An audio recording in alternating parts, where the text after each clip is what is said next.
on iHeart. Making sure that these are on. These are on. You got no sound on Facebook. Oh, Lord. Well, so we've gone past the 3-minute mark. There you go. Now we're on. Now we're on. Whatever button you just pushed. I didn't push anything. No, I didn't touch anything. There you go. Okay, so we're there. This is Conrad, why we come on early to test. don't do this to me this early in the morning. Bet you've never It's said your that. fault. Could be. No. It's his fault. It's always his fault. It's our fault. It's our fault. Yeah. So we have a guest in the studio today. Her name is Leslie, and she's here, what they call viewing the show live. Observing. Quality There's another control. word that I'm looking for, and it doesn't come to mind, but it doesn't make any difference. Okay. So we're going to move on. Audience? And we are going to talk to our good friend, NHRA sportsman racer, owner and proprietor of Elite Glass and Trim in Houston, Texas. And his name is Dale Hultquist. Dale, good morning to you, sir. Good morning, guys. How are y'all? Well, see, he can hear us. The rest of the world can't, but he can. So, well, we're doing good, man. How are you? Doing good. Is that Raymond Martin that you have sitting next to you? It is a longtime friend and fellow racer and D4 Hall of Fame member. Yeah.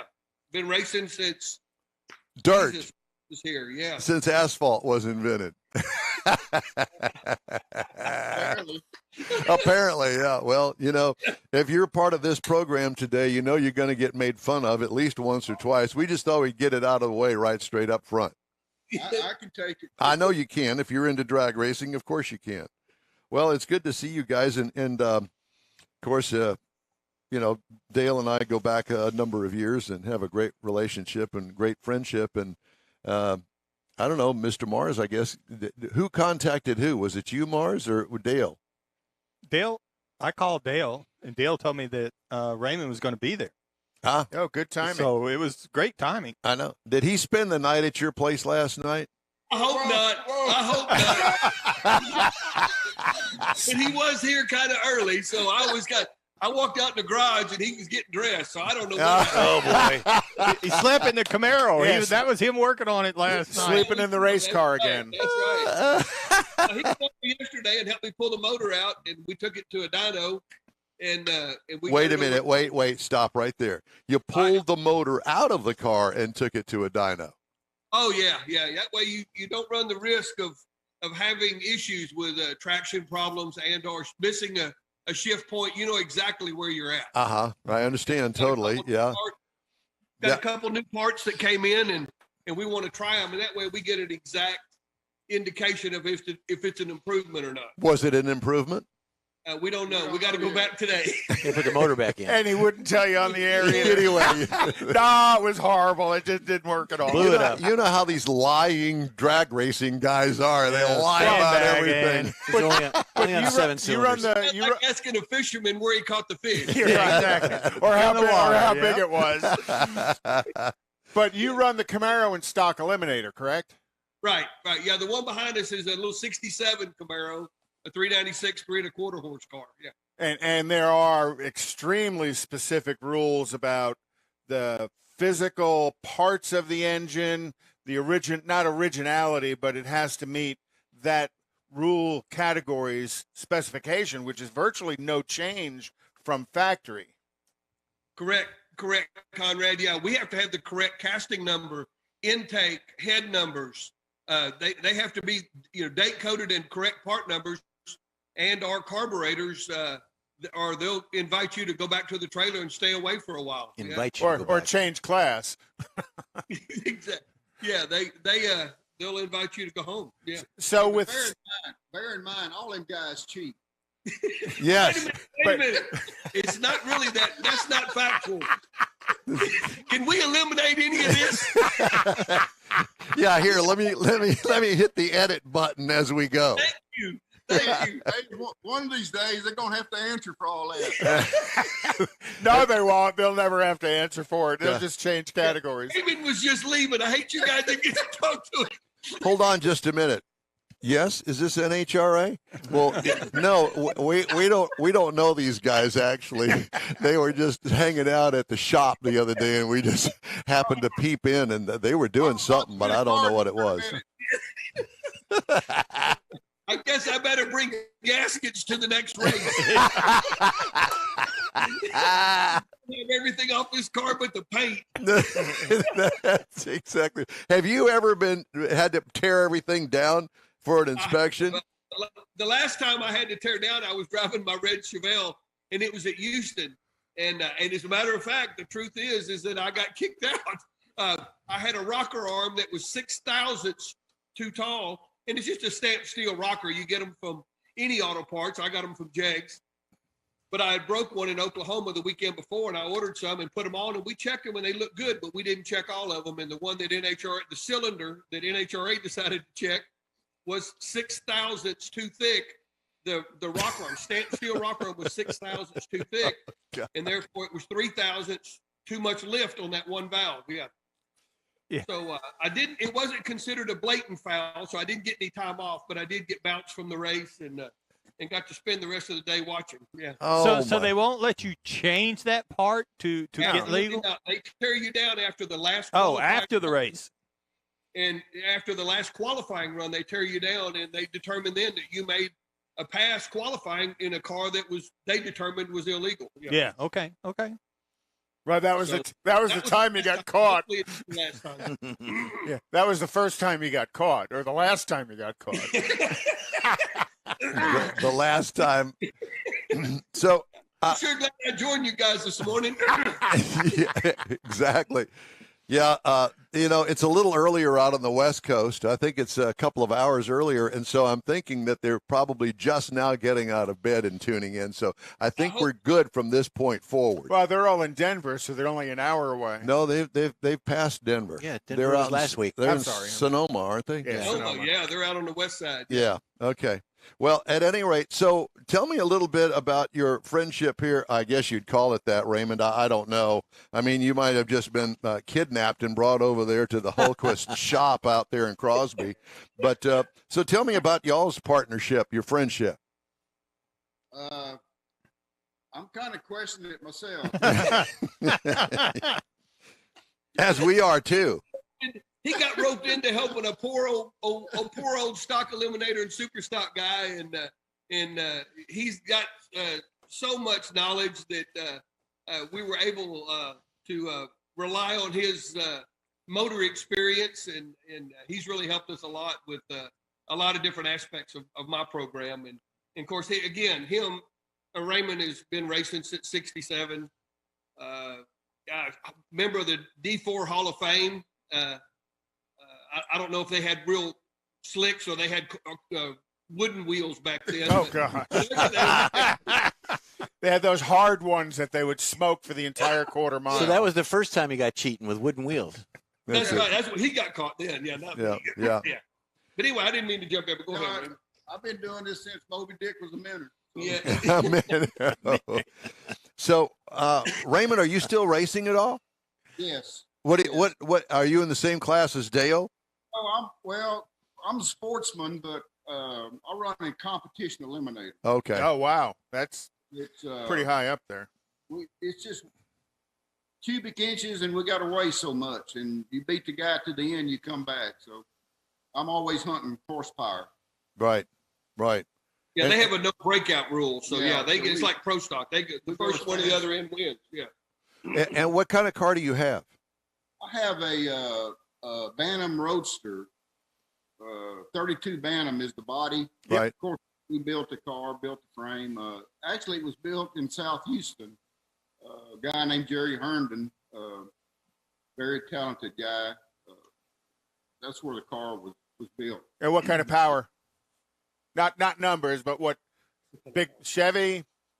I'm K altered, which in comp you start A is a big motor, B is a smaller V8 and on down the line, and I run a 4-cylinder. I'm in K altered. What 4-cylinder?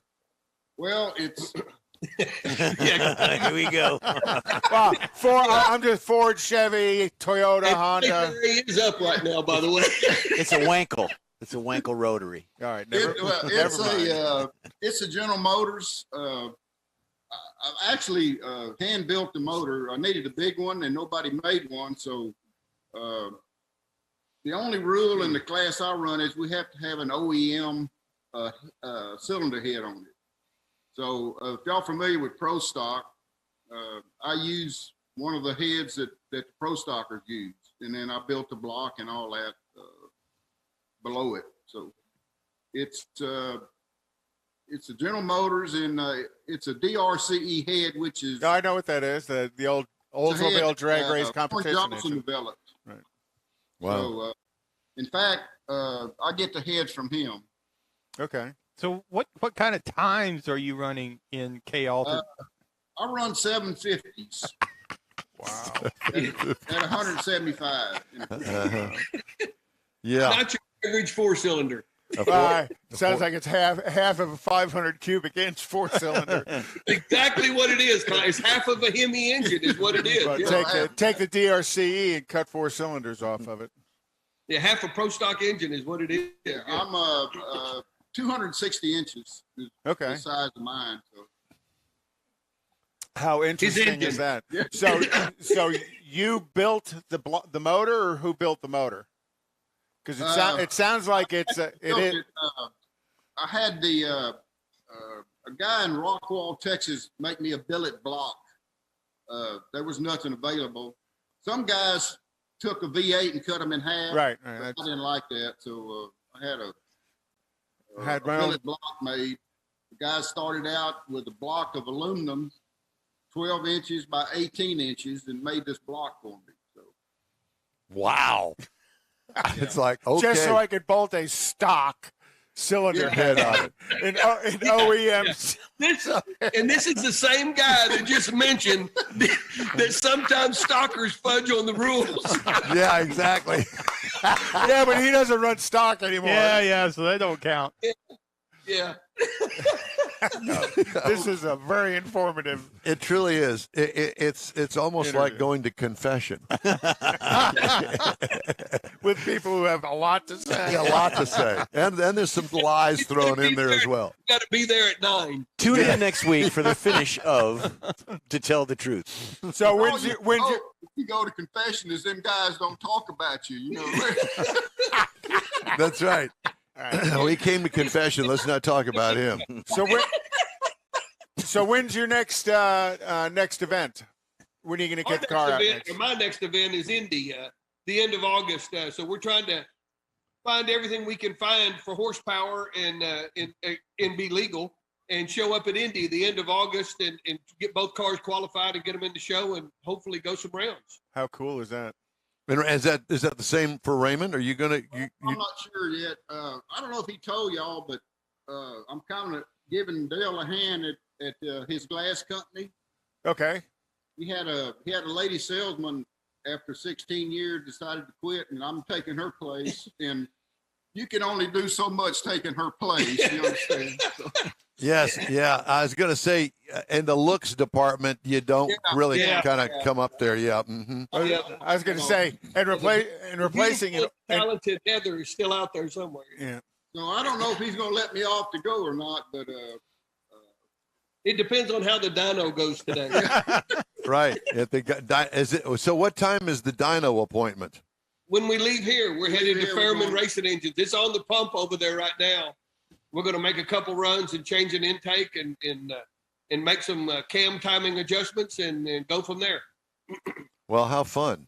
That sounds like a good Saturday afternoon. I'm assuming that it's air conditioned inside that place. It is, yes. Yeah, Yes. that's good. That makes a world of difference. in our deal, this competition eliminator in this division, we have a guy that's got a roofing company, Roger Brogdon. I don't know if you've heard of him. Yes, of course. All right. He's put up $250,000 for competition eliminator, and the champion gets $100,000, Wow. and then it breaks on down after that. So I'm in the running for that, and we've got we've got one race left that we're able to obtain points toward this championship, and that's in October at Ennis. So Oh, yeah. really concentrating on that race. I'm in 6th place now, I think 6th or 7th, and I'm trying to stay in that top 10. So. Well, the In-Wheel Time Show is trying to get invited to go. I know that Mr. Mars is working with Toyota on that, and we'll see whether we get to go up there for that race. And if we are, we'll be standing back there at the starting line, rooting you on. I want to go to the official tent because that's where the action happens. Where? Where they tear them down. That's where the action. Oh, the That's it. teardown tent. Yeah. Yeah, that's there's a lot of tears shed back then. Yeah, and a lot of gnashing of teeth and and a lot of money out the pocket. There's no doubt Right. about that. At least, if nothing else, at least for gaskets. Or the cuss jar. Oh, yeah. And if NHRA finds an illegal part on one of our cars, they get to keep it. Yeah. So keep the it's- part. Well, yeah, but the part got there by accident, so you have no idea how much you spent developing it. Yeah, they won't buy that. Yeah, Them guys try. they're very narrow-minded. Yeah. No Yeah. sense of humor, huh? Narrowed by the rules, are they? That's what I've heard. Yeah. They check us too in Comp Eliminator, but they have a device. They call it. They pump us. They pump a cylinder to see how big it is, and it's actually pretty accurate. So that's how they keep tabs on my bracket. Yeah, because you're basically just We're engine cubic- size. We're cubic inches to weight, and we can do most anything we want to the engine. You know, like I say, we had a rule we have to run an OEM head, and after that, I That's- mean, no added power. You know, no nitrous or Forced induction. anything like that. Yeah, yeah. Well, it sounds. Yeah. Just got to fine. find the right cylinder head, right? And build Yeah. something to go underneath it. Well, Raymond, Dale, it's great to talk to you guys. Thank you so much for joining us today. It's an absolute hoot, and we're going to have to touch bases before you go off to Indy, and see how things are going with you two. Yeah, see if Raymond's going to get to go. Yeah.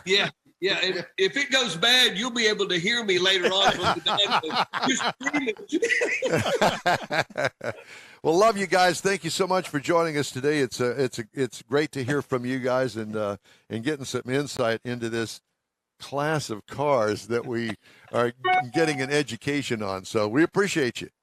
It's always good to see you guys. Look forward to seeing y'all down the road. You got it. Take care. Oh my gosh. Well, that was too much So fun. fun. Yeah.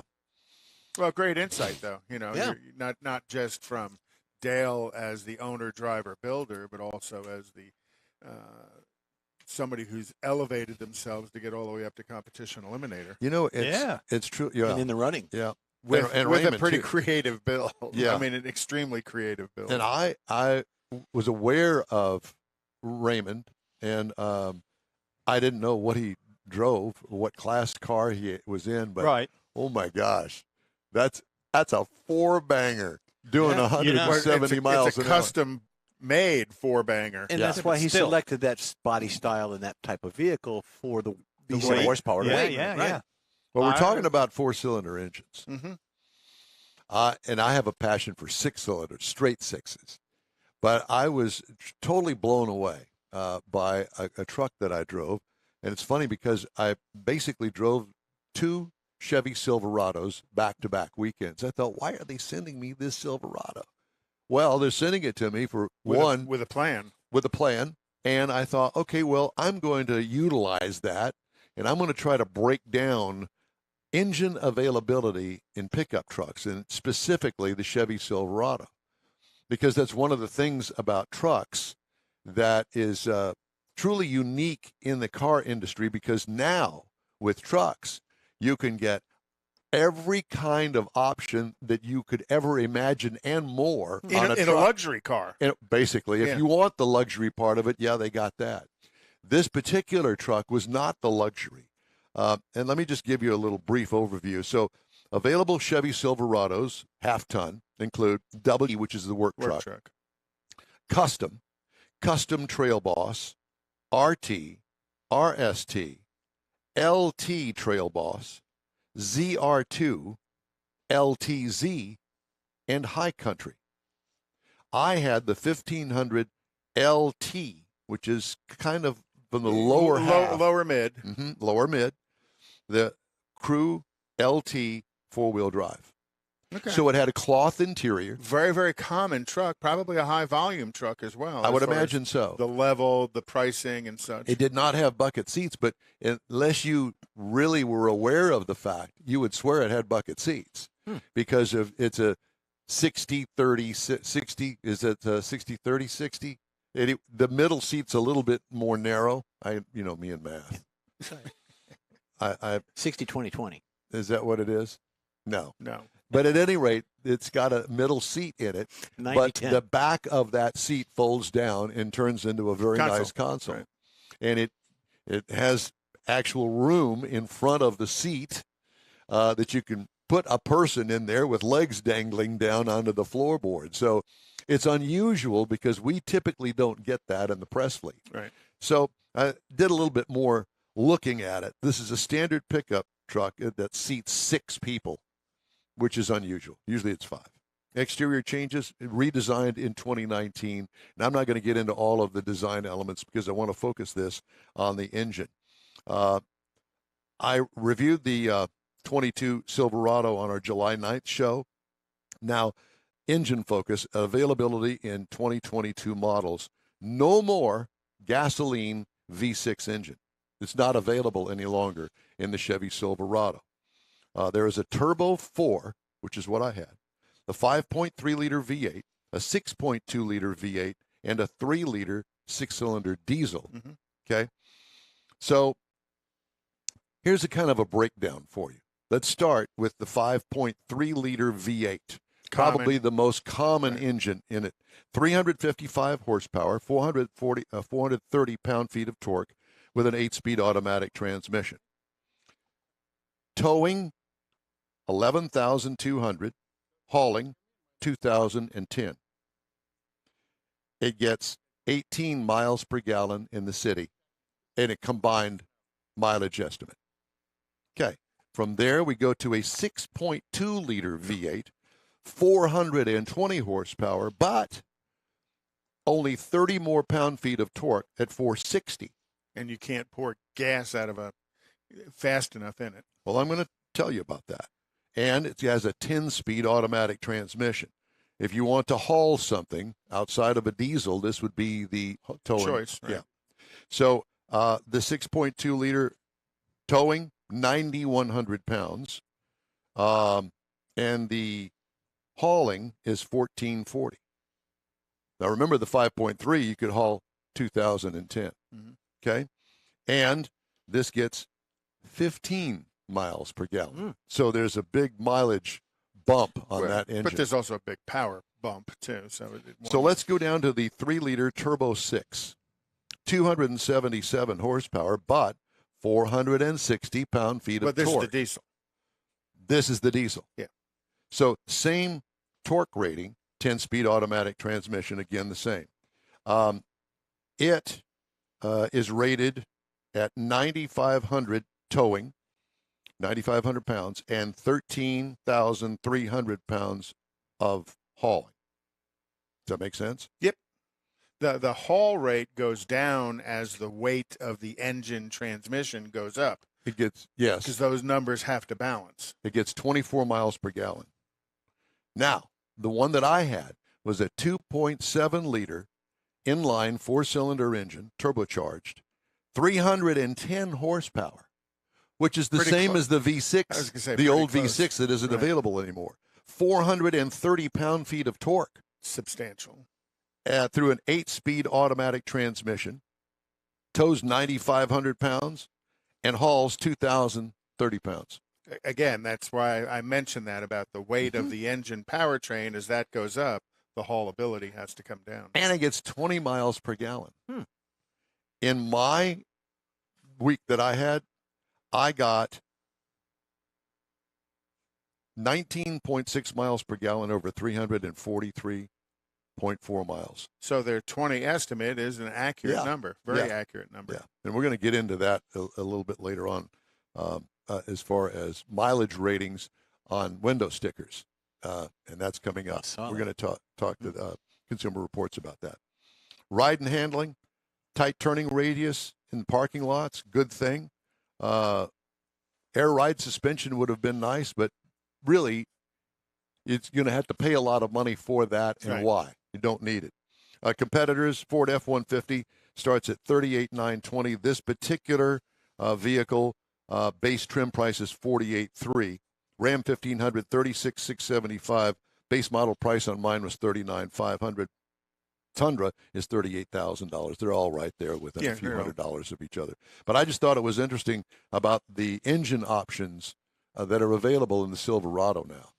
And again, all the trim levels that are available, you pretty much can custom build your own truck, and that's the way to go if you are really serious about Yeah, trucking. and if you're looking to haul something, there's certain engines. If you're looking for fuel economy and very good performance, there's selectable engines as well, versus in the past where you had to have a V8 or the 4.3 liter V6 that Yeah. nobody really liked. Exactly. Yeah, but even with the four-cylinder, if you're just going to Lowe's to pick up a lawnmower or a few two befores or something like But that, that's a lot of that's- it's a lot of money to do just that. And it is. But if you want a truck, and you're not really going to be hauling the horse trailer and the bulldozers and things like that, I mean, you can get plenty out of that. absolutely. Hey, we're going to move on. In-Wheel Time Car Talk Show is available 24/7 through the iHeartRadio app. Just look for the In-Wheel Time Car Talk button on the app. We also stream on Facebook, YouTube, and InWheelTime.com. Podcasts are ripe for the picking from your favorite podcast source. In-Wheel Time Car Talk Show continues right after a quick break. Get out the permanent marker and write on your wall calendar the next Tailpipes and Tacos Cruise-In, Saturday, September 17th, 2022. It's the fall edition of Tailpipes and Tacos at the Loopy Tortilla in Katy, 8 to 11 a.m. It's the only place cruisers compete for Loopy's Chili Pepper trophies and other prizes. There's no charge to enter your vehicle for Best Hot Rod, Best Classic, or Best Modern Classic. Tailpipes and Tacos is Houston's coolest and most unique cruise-in and is your opportunity to see the best hot rods, show cars, classics, and resto mods. And get Loopy Tortilla breakfast tacos with adult beverages. There's no entry fee, and cars will automatically compete for those much sought-after custom Loopy trophies and other prizes. It happens at the Loopy Tortilla Tex-Mex in Katy on the Grand Parkway at Kingsland Boulevard, just south of I-10. It's Tailpipes and Tacos Fall Edition, Saturday, September 17th. The In-Wheel Time Car Talk Show will be there, too. Celebrate the beginning of fall and the return of the Tailpipes and Tacos Cruise-In, Saturday morning, September 17th, 8 to 11 a.m. We'll see you then, weather permitting. Want to take a minute to tell you about Gulf Coast Auto Shield, a Houston detail company like no other. Gulf Coast Auto Shield offers paint correction services that'll give your car, truck, or SUV a like-new shine. Afterwards, you'll want to protect it with a professionally installed nano-ceramic coating or protection film. Worried about your very expensive windshield getting damaged, broken, or cracked? Let Gulf Coast Auto Shield install ExoShield, a windshield protection film. Give John Gray a call today or check out their website, gcautoshield.com. Hey, whether you own a new, ultra-expensive, exotic, or a 5-year-old Suburban, Gulf Coast Auto Shield will help keep your investment looking like the day it rolled off the assembly line. Gulf Coast Auto Shield is conveniently located on the South Sam Houston Parkway, just south of I-69, the Southwest Freeway. Meet the staff and check out all of their services online right now at gcautoshield.com. It's the In-Wheel Time Car Talk Show. Just ahead, the boys are back together in the studio. We talk to Consumer Reports about inaccurate window sticker fuel numbers. Oh. We also have the stories making automotive news headlines this week, and one of the things that we didn't get to in our last segment was the events calendar, and Conrad's going to weasel that in this half hour. Howdy, and welcome to the show. Along with Mike Out of This World Mars, King Conrad DeLong. We need more Jeff Zekin. I'm Don Armstrong. Glad you could join us today. And also joining us right now from Consumer Reports is Jeff Bartlett. Jeff, good morning to you, sir. Hi, good morning, gentlemen. It's great to have you with us. Thanks so much for getting up and joining us today, because we got something important to talk about. The Consumer Reports always has these very interesting research numbers, if you will, and trying to find out really what's accurate, what's not, along with ratings of cars and how well they do. Trucks are included. And I thought it was a pretty interesting story about the inaccurate fuel cost estimates on window stickers, and especially with the cost of fuel these days, although thank goodness it is starting to come down a bit. But We're just going to use a number that was pretty common around these parts not too long ago, just a few weeks ago, $5 a gallon gasoline. That's a lot of money. And fuel costs, as everybody knows, have gone up. And Consumer Reports being up in Connecticut was probably closer to $6 a gallon, wasn't it? It wasn't quite that high, but we certainly were starting to get concerned when it crested $5. Yeah, no doubt about it. Man, and I think that a lot of people that are buying cars actually look at the fuel ratings on the window sticker, and some of them aren't quite as accurate as you'd want them to be in the real world. How do you come up with these fuel ratings that appear on window stickers? Well, the fuel economy ratings are provided by the EPA. So all vehicles that are sold when new are run through a fuel economy test that's it's in a lab simulating different driving scenarios. Very sophisticated. And what it does is it comes up with a figure for city and highway fuel economy, and then they combine it for an overall figure.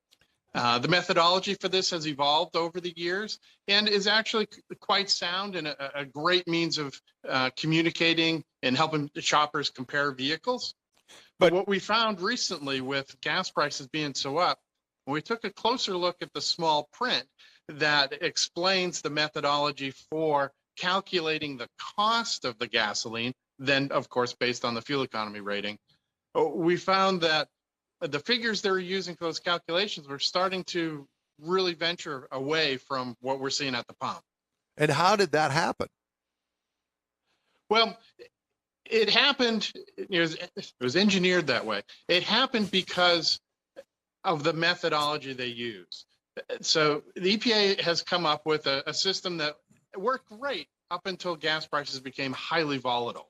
So right now, what they do is they predict the cost of gas 2 years in advance. Oh, gosh. This allows plenty of time for those numbers to be provided to the manufacturers and put on window stickers and so forth. And in normal times, that provides a very useful directional means of comparison. But we've had such a wide shift in gas prices, all of a sudden, what was once really helpful became a bit misleading to shoppers who are walking around the dealership. So even the EPA couldn't predict what a mess we're in. There's some pretty sophisticated modeling that they do. I think that the tough part is predicting accurately 2 years out. The real shocker is there just isn't the ability to shift. Right. So even though, we all saw this coming months ago, that's just not how this particular program works. Don't the airlines do that as well? Not based on cost of the mileage or the fuel. Well, it's based on the cost of fuel right. years out, not necessarily mileage. But the airlines do that. Yeah, I assume that most petroleum-based industries are using somewhat similar modeling and sourcing. I'm not as familiar with how the airline industry works. I'm strictly on the street. So, Jeff, for people who haven't seen a new window sticker, maybe they haven't shopped for a new car in a while, the calculation you're talking about is somewhere on that window sticker it says, at the end of X number of miles, you should have burned so many barrels or so many gallons of fuel, and that relates to an end cost as well. Is that where your calculation fits in? Yeah, that's right. On the window sticker, in addition to listing all the equipment on the vehicle and the sticker price and the options and so forth, there is a section that's super helpful that calls out what they expect that particular model will consume for fuel over 1 year and 5 years. And in the smaller print, they compare that against what is the average for that year. So there are actually a couple different things at play. It's not just that the projection for the cost per gallon is separated from reality, but there's also the good steady progress of what the average car is able to get for fuel economy. So like right now, where the buyers are going to find 22 and 23 model year vehicles sitting on a dealership, they're actually rated on slightly different scales because fortunately fuel economy has been improving. So the customer needs to be a bit wary. These are interesting directional tools, But to get the more specific cost, which really relates to how you budget, they should look either online or simply grab their phone and take a photo of the QR code that's on every window sticker. That actually provides a really current figure, and it's very easy to use. I had no clue. Wow. So a much more accurate cost Of ownership. and fuel usage is through your QR code. Why is that? Why is that more updated than the 2-year-old rating? And why don't they put I guess they put the QR code on there for that purpose. Right. So in a way, it's kind of a discussion of print versus the digital worlds. The QR code links to, essentially think of a web page, what is the cost of this car today? And it's just perpetually updated. It works really seamlessly, and I really encourage shoppers to use that, particularly because we found in looking at some of the most recent test vehicles that we bought, the difference in the 5-year fuel projections could be as much as $5,000 to $11,000 difference. Oh, wow. That's huge, especially when obviously we're all facing inflation. That's an important part of your budget, and you really want to know that up front. And Jeff, you bring up a point I kind of want to go to and ask. Consumer Reports does all of these studies. What percentage of buying customers use cost of ownership as a decision point? Well, we don't have a precise answer to that, but I will say price of the vehicle is always paramount to shoppers. That's one number that they can understand and budget for. And we've seen in our most recent survey, we did a car buying survey earlier this year, that pricing is even more paramount right now. Safety is always right up there near the top, but for today's buyer, it really comes down to price. And I, of course, would underscore that they look at the long-term picture and consider the ownership costs.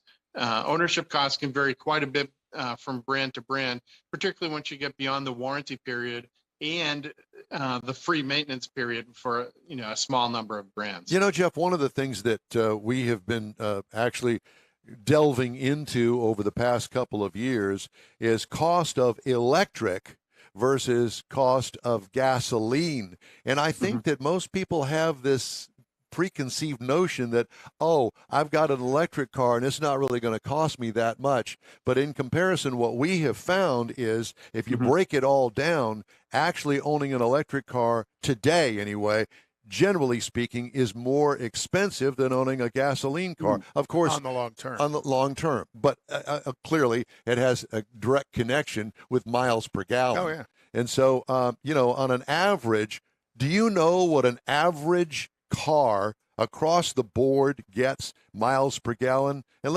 I'm not talking about a super economy car, but something. Let's just say what would be in the mean? Yeah, mid-size. 30 miles per gallon. Well, so for the answer to that, I would actually turn to the window stickers, which we're just talking about, and I was just looking at. The EPA says the average new car last year was 22 miles per gallon, and this year is 23. Now, of course, that's factoring everything from a small compact car to something that's more performance oriented. Right. We are seeing that increase steadily, and certainly the mainstream cars are well ahead of that. I think it's very interesting, and I've said this on our show before. I have a 21-year-old Corvette, and if I want to, and I pay attention specifically about how fast I'm going, and I did a recent road trip that I got 30 miles per gallon out of a 5.7-liter V8 with a 6-speed manual transmission. Now, granted, it was rare that I went over 65 miles an hour, mostly about 60 miles an hour, but that's a 21-year-old car that I got 30 miles per gallon, and it's a V8 that's got 400 horsepower. Yeah, Corvette was always very surprising with that. It comes down to, very high overdrive gear combined with an engine that's just putting along at idle at highway speeds. For many years, they've done, performed wonderfully in terms of fuel economy. I had one a little bit older than that and could probably still at least match today's average. Yeah. So one of the other things to ask is, in follow up with Don, is your problem with the projected cost of fuel in this calculation being 2 years off. Are you also making that same ownership cost calculation on electric, and on the electrics, is that math calculation off as well? Well, so electric is a whole different world. Consumer Reports did a very deep study on that a couple years ago and found that looking at the entire picture, the electric cars were going to cost less to own. And a big part of that was on the maintenance side. But the equation's a little bit complicated for some buyers because, of course, the purchase price matters. So you want to make sure you're comparing comparable vehicles. You're factoring in appropriately the tax credit, whether it's available or you're even eligible for it, and being realistic about how you're going to charge it. A lot of things I've seen online have looked at electricity being a lot less expensive per kilowatt hour than at least we pay here in Connecticut. And an element that I often don't see reflected too is depends how much you're charging at home, off peak, versus are you using DC fast chargers and public charge stations where you're going to be paying a premium for the electricity. But we're solidly in the camp of comparable car to EV. The EV is going to be much less to own over time. Over time. When they do the calculations for the futures market of the price of the gas, do they take a high number and then maybe a middle number and maybe a low number and do 3 different calculations just in case the price varies from what was? Well, they're only publishing a single number. I can't speak to what goes on behind the scenes, but based on other studies I've seen from the Energy Information Administration, I'm sure it's extremely sophisticated. They do some great modeling, and really it comes down to the world's become quite a dynamic place. It'd be hard, I think, for any of us to predict within, 25 cents what fuel would be a couple of years from now. And particularly after the last few months that we've had with fluctuations in it.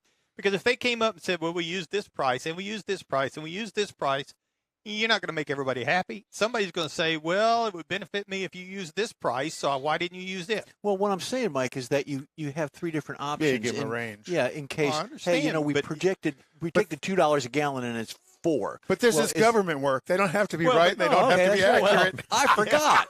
Oh, man. Yeah, Now you ruined it. there's that factor. Jeff, it's great to talk to you. Thank you so much for joining us today. Where can we get more information on the subject? Well, you simply go to cr.org/cars.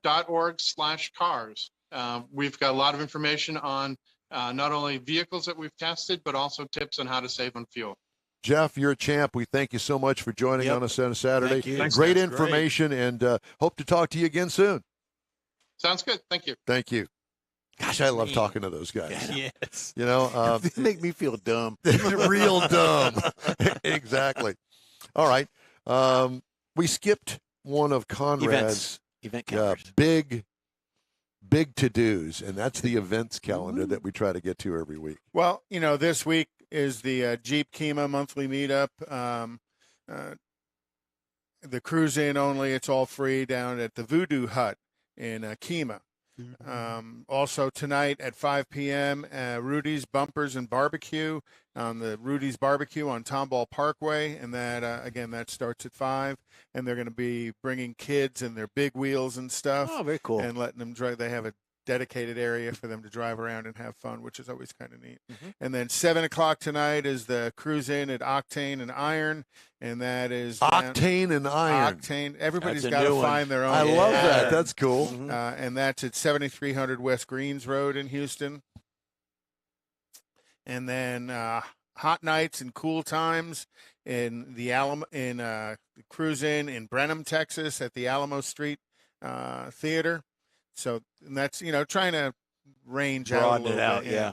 And then Wharton Cruise Night is weekly, as is Nifty 50s is weekly up in the Woodlands. And then the Kima Car Meet is every Saturday night at 6 p.m. in Kima. Very cool. Nifty 50s has been starting at 4 o'clock. It's so funny. 10 years ago, you'd have never had all of these options that you do now. No, yeah, You exactly know, there's right. a handful of guys that would get together in various places around town, and that was about it. Now, listen, it's almost 7 days a week. I know that Something going on. yeah, our friends down at Hot Rod Tour of Texas, they've got a deal once a month at the Dairy Stop or whatever Air. it is down there in Dairy Victoria, freeze or something. something Derriere. like that. And it what Nothing. Derriere, Derriere. Derriere. I like.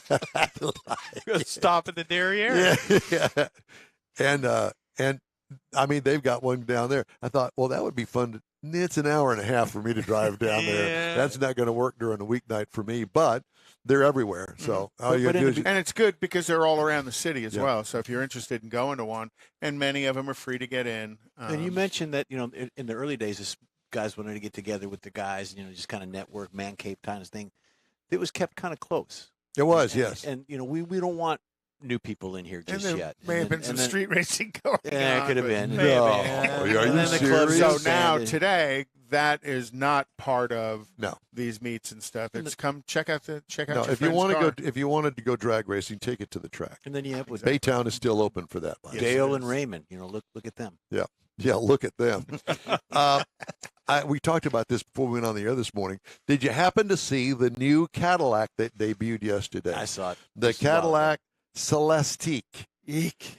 Yeah, $300,000 hand-built Cadillac, standard of the world. It's pretty cool. So everyone send me $1. We're going to Send start it a to me. We're gonna GoFundMe. go Yeah. for account. Jeff's. You and Soupy Sales. So they're looking back and forward in creating what it says will be the brand's most advanced vehicle ever.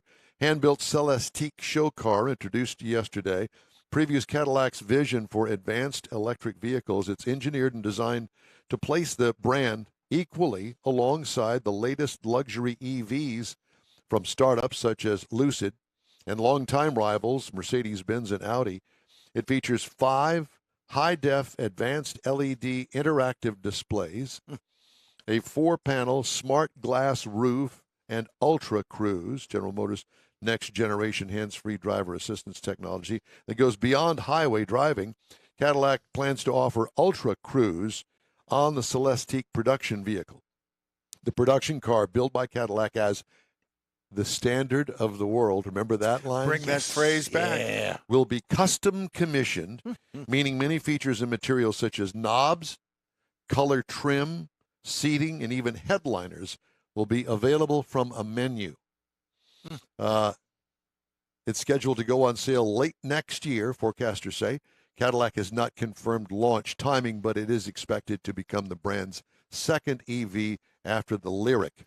When developing the low-slung electric car, designers and engineers drew inspiration from early Cadillac sedans, such as the V16 powered models of the pre-war era and the hand-built 1957 Eldorado Brougham, or Brougham. as I call it, the Brougham. Brougham. Yeah. So really, and saying it's Mercedes and Audi, I'm thinking this is more on the line of Bentley and Rolls-Royce, where you can say, hey, I want a lime green car Yeah. with a bright orange interior and yellow wheels. I mean, Yes. you could. But That's that's the the point. custom. That's the customization that they're trying to offer. Very but much there's not many. Rolls-Royce. Yeah, there are not very many on this Cadillac. There's just four options, 4 custom options. Whereas Ferraris Oh, no. and Bentleys, there's Oh, no, I It's think infinite. there's more than you read off. It's what's available on the market, and they're supposed to be able to. The way I read this, and they're supposed to be able to deliver that. Yeah. So Yeah. this isn't like ordering from a small menu. This is what's available on the market, and they will custom build. more Now it's- along the lines of what you would get at a Rolls Royce Exactly. or That's what I a was- Bentley. yeah. Gotcha. Yeah, but without the stodginess. I mean, I don't know whether you can see that or not, but you can go online and look it up today. We didn't pull it up on one of our video feeds, but it's called the Celestique, the new flagship EV that's coming from Cadillac. Spell that. CEL CAD CELESTIQ. ILLAC. My God. When you have friends like that, who needs enemies? Yes, Cadillac, Mike Cadillac. There Come are on. some recalls to tell you about. Every week. Inoperative high-mounted brake light on the Chevy Silverado 1500 and GMC Sierra 1500 for 2022, being recalled because it doesn't work. A loss of power brake assist, on the Buick Regal 2018 to 2020. Mercedes-Benz GL class from 2020, front airbag may deploy improperly. That'll wake you up. Kaboom! A vehicle may detach from the tow vehicle. The Mercedes-Benz AMG EQS 53, the EQS 450, and the EQS 580 2022 model year. Whoops. Disconnect from the Tow. tow vehicle. Well, We got a breakaway tow hitch. if you look at most, I'm going to say every European car, on the front bumper somewhere, there's this little Like a color-coded hook. square. Yeah. You pop that out, and That's where you you can hook a tow hook inside of it to tow the vehicle. That's Yeah, on you put- every European car. It's like pulling up on a rollback. Right. And Yeah. I imagine what's happening is the eye bolt is pulling out of that. So while they're towing your $100,000 Mercedes with a strap down the Yeah, but who does that? I mean, I would think. And then all of a sudden your car comes around the other side of you. Martha, is that? Wait a minute, that You got looks one like just our like car. that. Wait a George minute. just didn't get the recall done. Oh my gosh, there's nothing in the rear view mirror. Martha, what's happened? Doesn't that look like your mother-in-law? So I imagine that's what this tow hook is, this towing device is about. Loose electrical connection may cause an engine stall in the Subaru Outback, the brand new one. Toyota 4Runner being recalled 2020 to 2022. Incorrect load carrying capacity label. That's, again, when we talk about safety. Does or- anybody pay any attention to that? Nope. Do you? Nope. Nobody pays attention to that. Well, the guy at Discount Tire does when he puts air in your tires. Let's 'cause hope. They Let's hope. God. Engine compartment thermal event risk. Uh-oh. Ford Escape, Maverick, and Corsair from Lincoln 2020 to 2022. Subaru Legacy Outback 2020 to 2021. Drive chain may break, causing the loss of drive power. The chain. Mhm. Is it chain driven? Well, within the CVT, I'm assuming this is within the CVT transmission. It may be, there may also be a chain inside the transfer case. Well, all I can don't- think I of don't is remember. my bicycle. They're I probably was the thinking- The bicycle chain is broken. the same philosophy. John Deere with a PTO on the back. Yeah. Yeah, that's it. Mhm. Okay. Well, production and supply are still wild cards for the rest of 2022. Lower than expected U.S. light vehicle sales in the first half of 2022 reinforced the damage and unpredictability of the global microchip shortage that has plagued the industry for more than a year. Automakers sold 6.8 million new vehicles for the first 6 months of the year, down 18% from just a year earlier, according to Automotive News Research and Data Center. Virtually every automaker except Tesla experienced a year-over-year sales drop in the first half of 2022. For the most part, the person said the rate of vehicle production hasn't changed much from late last year as automakers and suppliers struggle to get parts. June marked the sixth consecutive month with output stuck between 1 million and 1,000,001 vehicles. Automakers have been affected differently. Well, Different. drive around out on the I don't streets think and that- take a look at the lots. I don't think that we'll ever see lots full of new cars yeah, ever Not again. for a long You time. know, I've got 1,000 vehicles in inventory. Come by for me today. That's a day gone by. And now they're saying new vehicles delivered every 2 weeks. Yeah. And, you know, that's the new mantra. Well, and being in the car business, it's because so many people are buying them, ordering them ahead of time. So as soon as the truck gets there, Oh, maybe yeah, they're it's selling got off the 8 truck. vehicles on Yeah. it, and one is going into inventory, and the other Others are already 7 are all sold. pre-sold. Yeah. Maybe So you're one's only- going in inventory. Yeah, maybe It's one. like watching fireworks. Ooh, when the truck pulls in and everybody's wanting to buy it. Well, you know, the one that's going into inventory, there's 7 or 8 salespeople are calling people saying, "Hey, I got a white one with, You green got 5 interior." minutes to get Right. down here. Yeah, first come, first serve. And that's really what the market's changed. That's what the business has Well, changed I can to. see some of these car dealerships with these huge lots. All of a sudden, now there's going to be a Jack in the Box spring up out there in what used to be the used car lot. Well, that's good. I like Seriously. Jack in the Box. I mean, they've got all this concrete out there that's not being Sell bits used. and pieces of Food trucks. Food Food trucks. trucks are. Exactly. You guys don't eat I- off of food trucks, do you? No, we I don't. don't. But I do. I will tell you that there is a new thing that I posted on my own personal Facebook page. Somebody came up with a brilliant idea. Instead of having ice cream trucks go by, turn them into margarita trucks.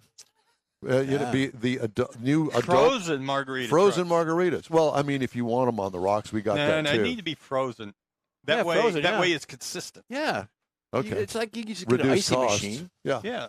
Yeah, just get it in the snow cone cup and be. I could happy. see it now. I can see Don running down the street with his 10 Wait, bucks. Oh, yeah, I wait. need one. I need one. Exactly. You get to break a heel. In Wheel Time Car Talk Show continues after this. Get out the permanent marker and write on your wall calendar the next Tailpipes and Tacos Cruise In, Saturday, September 17th, 2022. It's the fall edition of Tailpipes and Tacos at the Loopy Tortilla in Katy, 8 to 11 a.m. It's the only place cruisers compete for Loopy's Chili Pepper trophies and other prizes. There's no charge to enter your vehicle for Best Hot Rod, Best Classic, or Best Modern Classic. Tailpipes and Tacos is Houston's coolest and most unique cruise in and is your opportunity to see the best hot rod, show cars, classics, and resto mods. And get Loopy Tortilla breakfast tacos with adult beverages. There's no entry fee, and cars will automatically compete for those much sought-after custom Loopy trophies and other prizes. It happens at the Loopy Tortilla Tex-Mex in Katy on the Grand Parkway at Kingsland Boulevard, just south of I-10. It's Tailpipes and Tacos Fall Edition, Saturday, September 17th. The In Real Time Car Talk Show will be there too. Celebrate the beginning of fall and the return of the Tailpipes and Tacos Cruise In, Saturday morning, September 17th, 8 to 11 a.m. We'll see you then, weather permitting. Want to take a minute to tell you about Gulf Coast Auto Shield, a Houston detail company like no other. Gulf Coast Auto Shield offers paint correction services that'll give your car, truck, or SUV a like-new shine. Afterwards, you'll want to protect it with a professionally installed nano-ceramic coating or protection film. Worried about your very expensive windshield getting damaged, broken, or cracked? Let Gulf Coast Auto Shield install ExoShield, a windshield protection film. Give John Gray a call today or check out their website, gcautoshield.com. Hey, whether you own a new, ultra-expensive, exotic, or a 5-year-old Suburban, Gulf Coast Auto Shield will help keep your investment looking like the day it rolled off the assembly line. Gulf Coast Auto Shield is conveniently located on the South Sam Houston Parkway, just south of I-69, the Southwest Freeway. Meet the staff and check out all of their services online right now at gcautoshield.com. The In Wheel Time Car Talk Show is now part of the iHeart family. Now you'll have access to 24/7 Car Talk anytime you need a fix. Just download the iHeart Radio app and ask for In Wheel Time Car Talk, and there we are. Be sure to save us in your iHeart library for instant access. No matter where you are, you have the best Car Talk Show right on your PC, laptop, or mobile device and never have to worry about finding us again. Of course, you can always get access to our video and audio streams via InWheelTime.com and your favorite podcast channel, and all of this is free to you. From the iHeart Radio app, you'll not only hear our Saturday morning live show, but the best shows of the past, updated weekly. Never miss a minute of up-to-date new car reviews, pre-owned reviews, Conrad's Car Clinic, informative interviews, automotive news, and the most fun car talk show on the planet. Just download the iHeart Radio app, search for In Wheel Time Car Talk, save it to your library, and with a tap of the icon, you'll be in touch with your favorite Car Talk team. In Wheel Time Car Talk, streaming now on iHeart.com/In Wheel Time Car Talk. It's the In Wheel Time Car Talk Show. Just ahead, we talked to Rodney Rodriguez, host of Dirty Air. I had a chance to drive the new 2022 Kia Sportage, and I'll give you my thoughts on that. We also have the cruise-in calendar, and later, the Lilienthal's are back with off-roading news from Alaska. I saw that, and it's going to be a good show. I know it is. It's just ahead on the In Wheel Time Car Talk Show. Howdy, along with Mike Out of This World Mars, King Conrad DeLong. We need more Jeff Zeke, and I'm Don Armstrong. Glad that you could join us on this Saturday. And joining us right now, as a matter of fact, is a good friend of the show, Rodney Rodriguez, Dirty Air, Revved Up Sports Show, all of that. Rodney, how are you, my friend? Well, I'm doing a lot better because I'm going to go find me a panel van and get me a margarita truck. No, Is that not a great idea or what? I mean, that really is a good idea. Conrad's Rita. Is that legal though? Is that legal? we Well, don't you would know. have to give them the alcohol in a closed airline bottle because you can get margaritas at Taco Bell at the drive-through right now. What? They sell them to you with a seal on it. You have to buy some kind of food with it. They'll sell it to you. It's got a seal on it, or it comes with a separate little. When did airline- Taco Bell start That's what selling I wanna booze? know. Oh, at the beginning of the pandemic. Taco That's Bell? Not Taco Bell. Taco Cabana. All right, there man, you go. yeah, All right. yeah. That's any Mexican I restaurant. thought, wow. I know. Jack in the Box is next. Yeah, but Yeah. there you're going to get some MD 2020. we were once told at a Taco Cabana that they had $1 long necks. And of course, you go in there and you start drinking those things, and the lady comes out and she's like, "This is no bar." I'm like, "Well, what are you doing selling this at $1?" Come on, man. Seriously? That actually happened? Yeah, yeah. How funny. How have you been? I've been good, man. Hot. Is it hot over there? Oh, my Oh, God. gosh. 72. You know, 105. and- Sweat taking a cold shower. Yeah, pretty much. Yeah. You know, it's a good thing it's not I was talking snowing. to a Can buddy you at imagine Texas. shoveling snow in this heat? Yeah, that'd awful. be really bad. Rodney, so we want to talk to you today, about circle track racing mainly, and the lack thereof here in the Houston area. But I heard a rumor just yesterday or day before that Houston Motorsports Park is going to put together some sort of a package that's going to be announced, I guess, Monday. Am I correct? That they're going to we're going to have circle track racing after all. That's what I've been told. There's a forthcoming announcement on Monday. I've talked to a couple of the folks that are involved with this thing, and you know they're racing folks. I mean, it's really what has to happen to keep it going. It you know, time after time, it's this cycle of life for pavement racing in Texas. It's got to be people that are involved because you're not going to get new people into it. I mean, it's just kind of stuck in a rut. But yeah, it sounds like there is something coming. So that's great. I mean, I've always said that if we're going to have only one track, pavement track in Texas, it needs to be there or in Dallas, one of the two.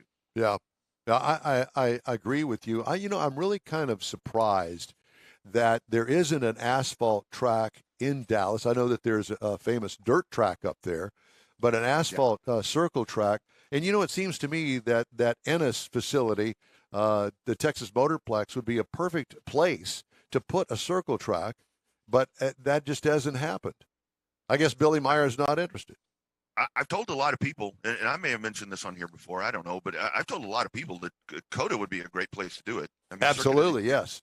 You've got plenty of space there, and I mean, you do everything. You already do karting. I mean, they do drifting. They do all of this stuff. Right. Yeah. I think it would be the sustainability is the tricky part, and it's this pavement racing has just gotten so expensive. I mean, because it's always evolving.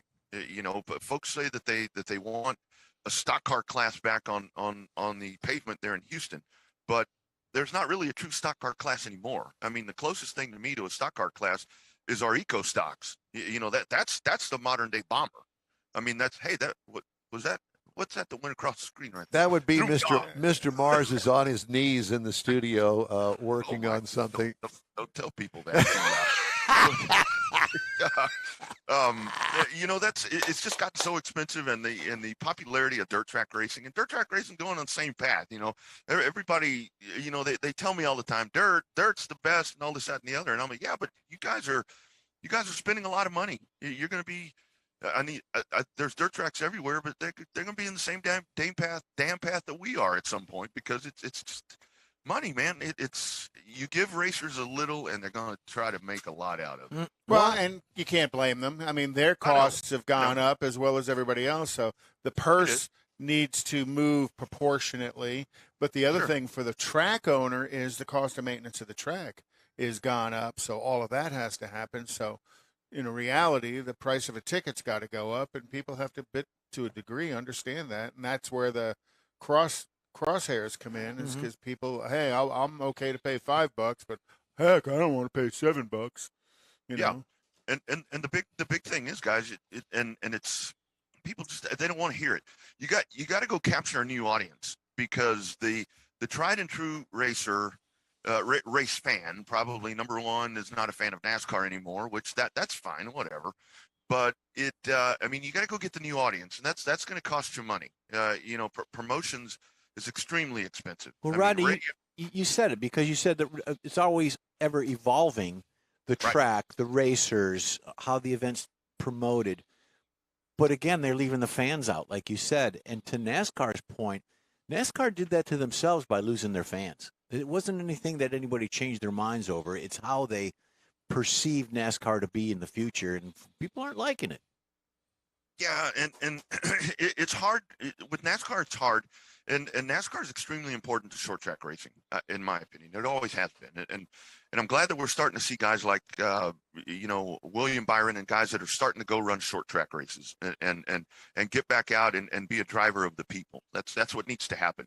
Gone are the days of Darrell Waltrip and the Allison brothers and all of these guys that would pop up in San Antonio or Austin or Houston or Corpus Christi for random races. That doesn't happen anymore. But for the short track, the short track promoter, it's a tall task, because a short track promoter right now is probably a person of many hats.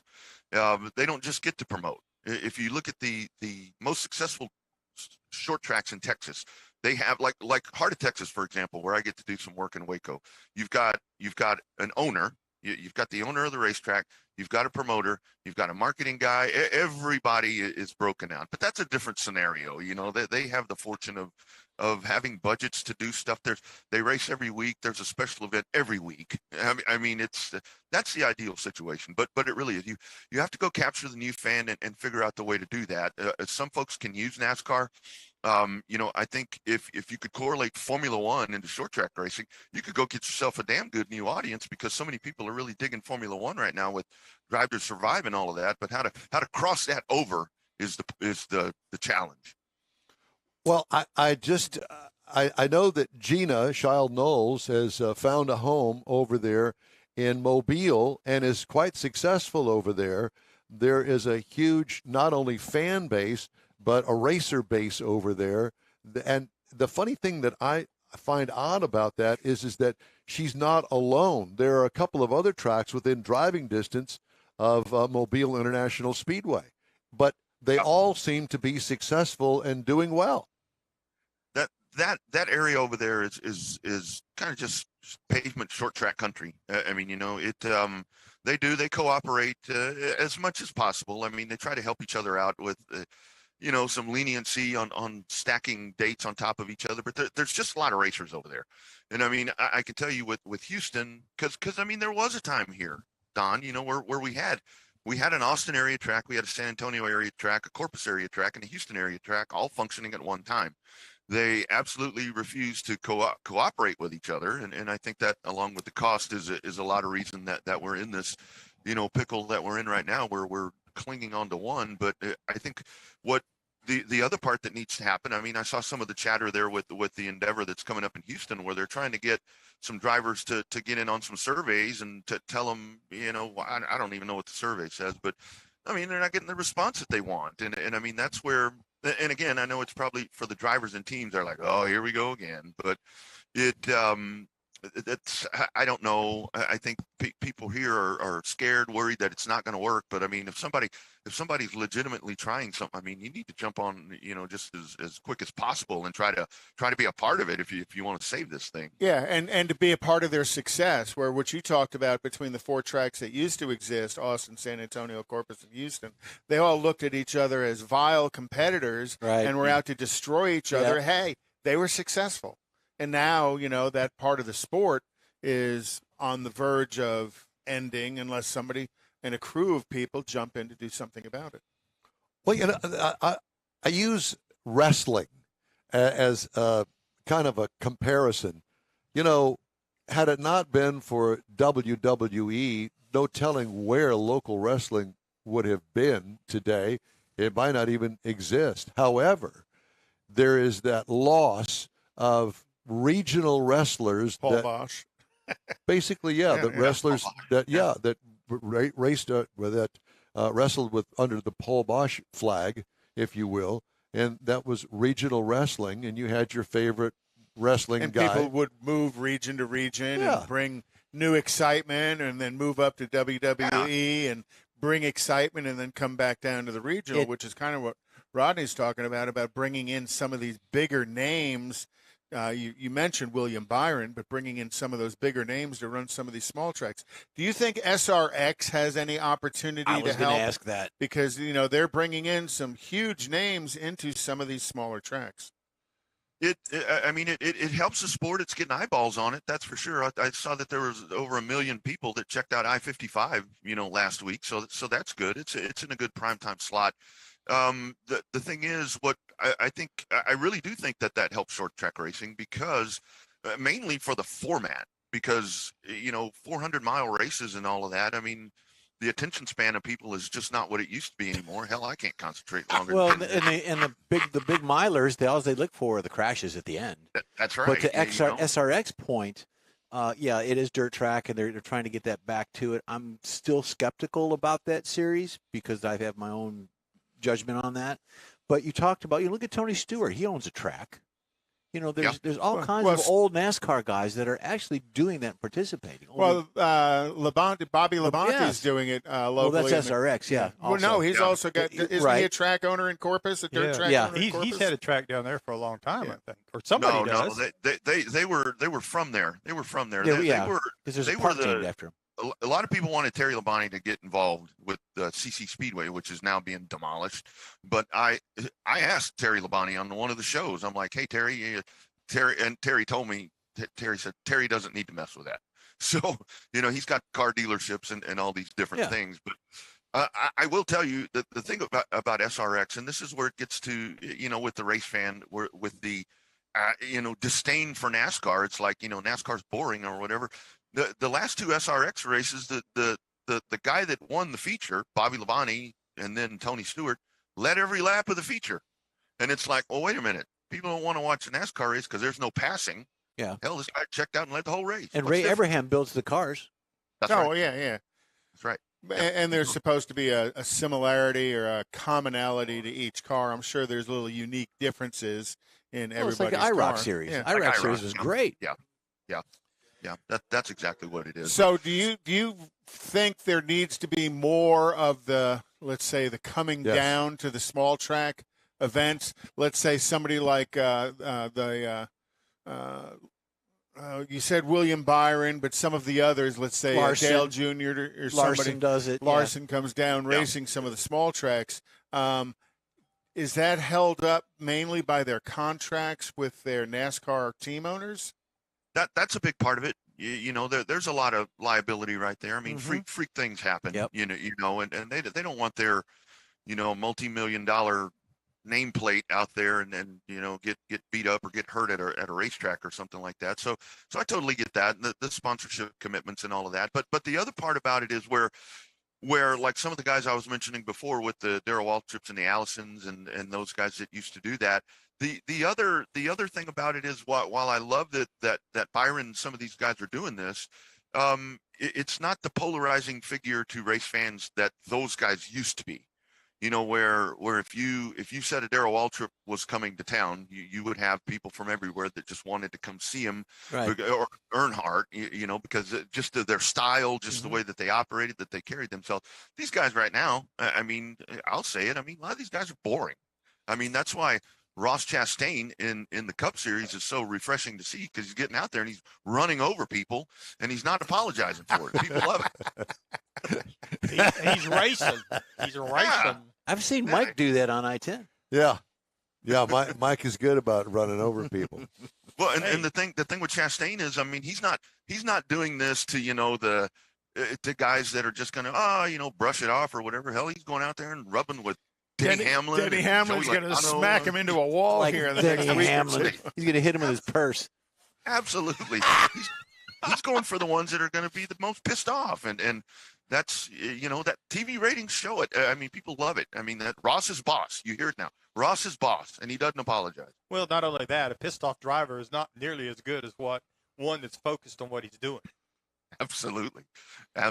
Well, So I mean, it's a lot. It's a circus, guys. I mean, this. It's a circus. But on the local level, it's just it's hard, but Houston, and that's the frustrating part. I mean, you guys are there, for crying out loud. I mean, Houston is the perfect market. The history's there, everything's there, but by golly, you got the racetrack. So I don't know. Well, we've got the racetrack for now, but you know that area up there at Houston Motorsports Park, off of Is growing. Houston Parkway up there, it's growing, and new neighborhoods are going in all around it, and the clock is ticking. It's just a matter of time that they'll wind up selling that property, and then it will be gone. Yeah, it'd be just like Baytown. Right. It's going to happen. Yeah. Well, Rodney, so how are things? Were you with us when you started Dirty Air? I think that's something new for you. I think we've done this. Yeah. I think I came on like the week after it started. Yeah. I think. Yeah. So it's been really good. I mean, it's really good it's really neat to kind of reach more of the national audience and talk, short track, because I mean, I consume so much short track racing, and a lot of times the folks in Texas, they don't care about what's happening up north or out on the West Coast and all of that, and that's. Dirty Air really gives me and the series some good exposure to just talk to people from all around the country and talk about our sport and give opinions. And do you have any Louisiana racers? I never hear from anybody that's from Louisiana that's doing local tracks. Huh? A lot of dirt tracks. They just had a dirt track race. It was a factory stock $5,000 to win race at Arclatech Speedway. That's in Louisiana. And for that race, factory stocks, he had 88 factory stocks that showed up for that. Holy cow. How big's the track? I think it's quarter mile clay, semi-banked.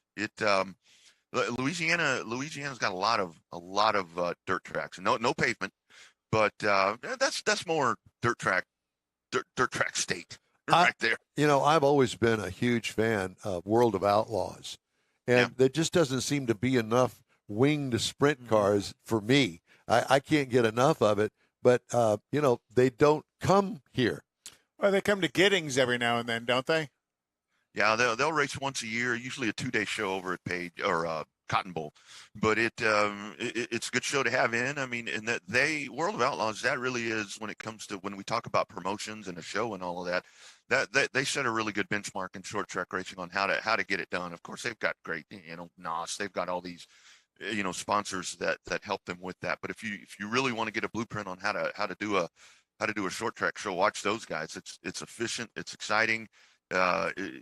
Efficiency is the main thing, and it's a show. I would love to go to a World of Outlaws race, but right now I think that they're all up in the cooler areas, if there is such a thing, of the United States, and usually they come back down this way in the fall. I was going to say, I think Cotton Bowl, isn't that kind of the end of September?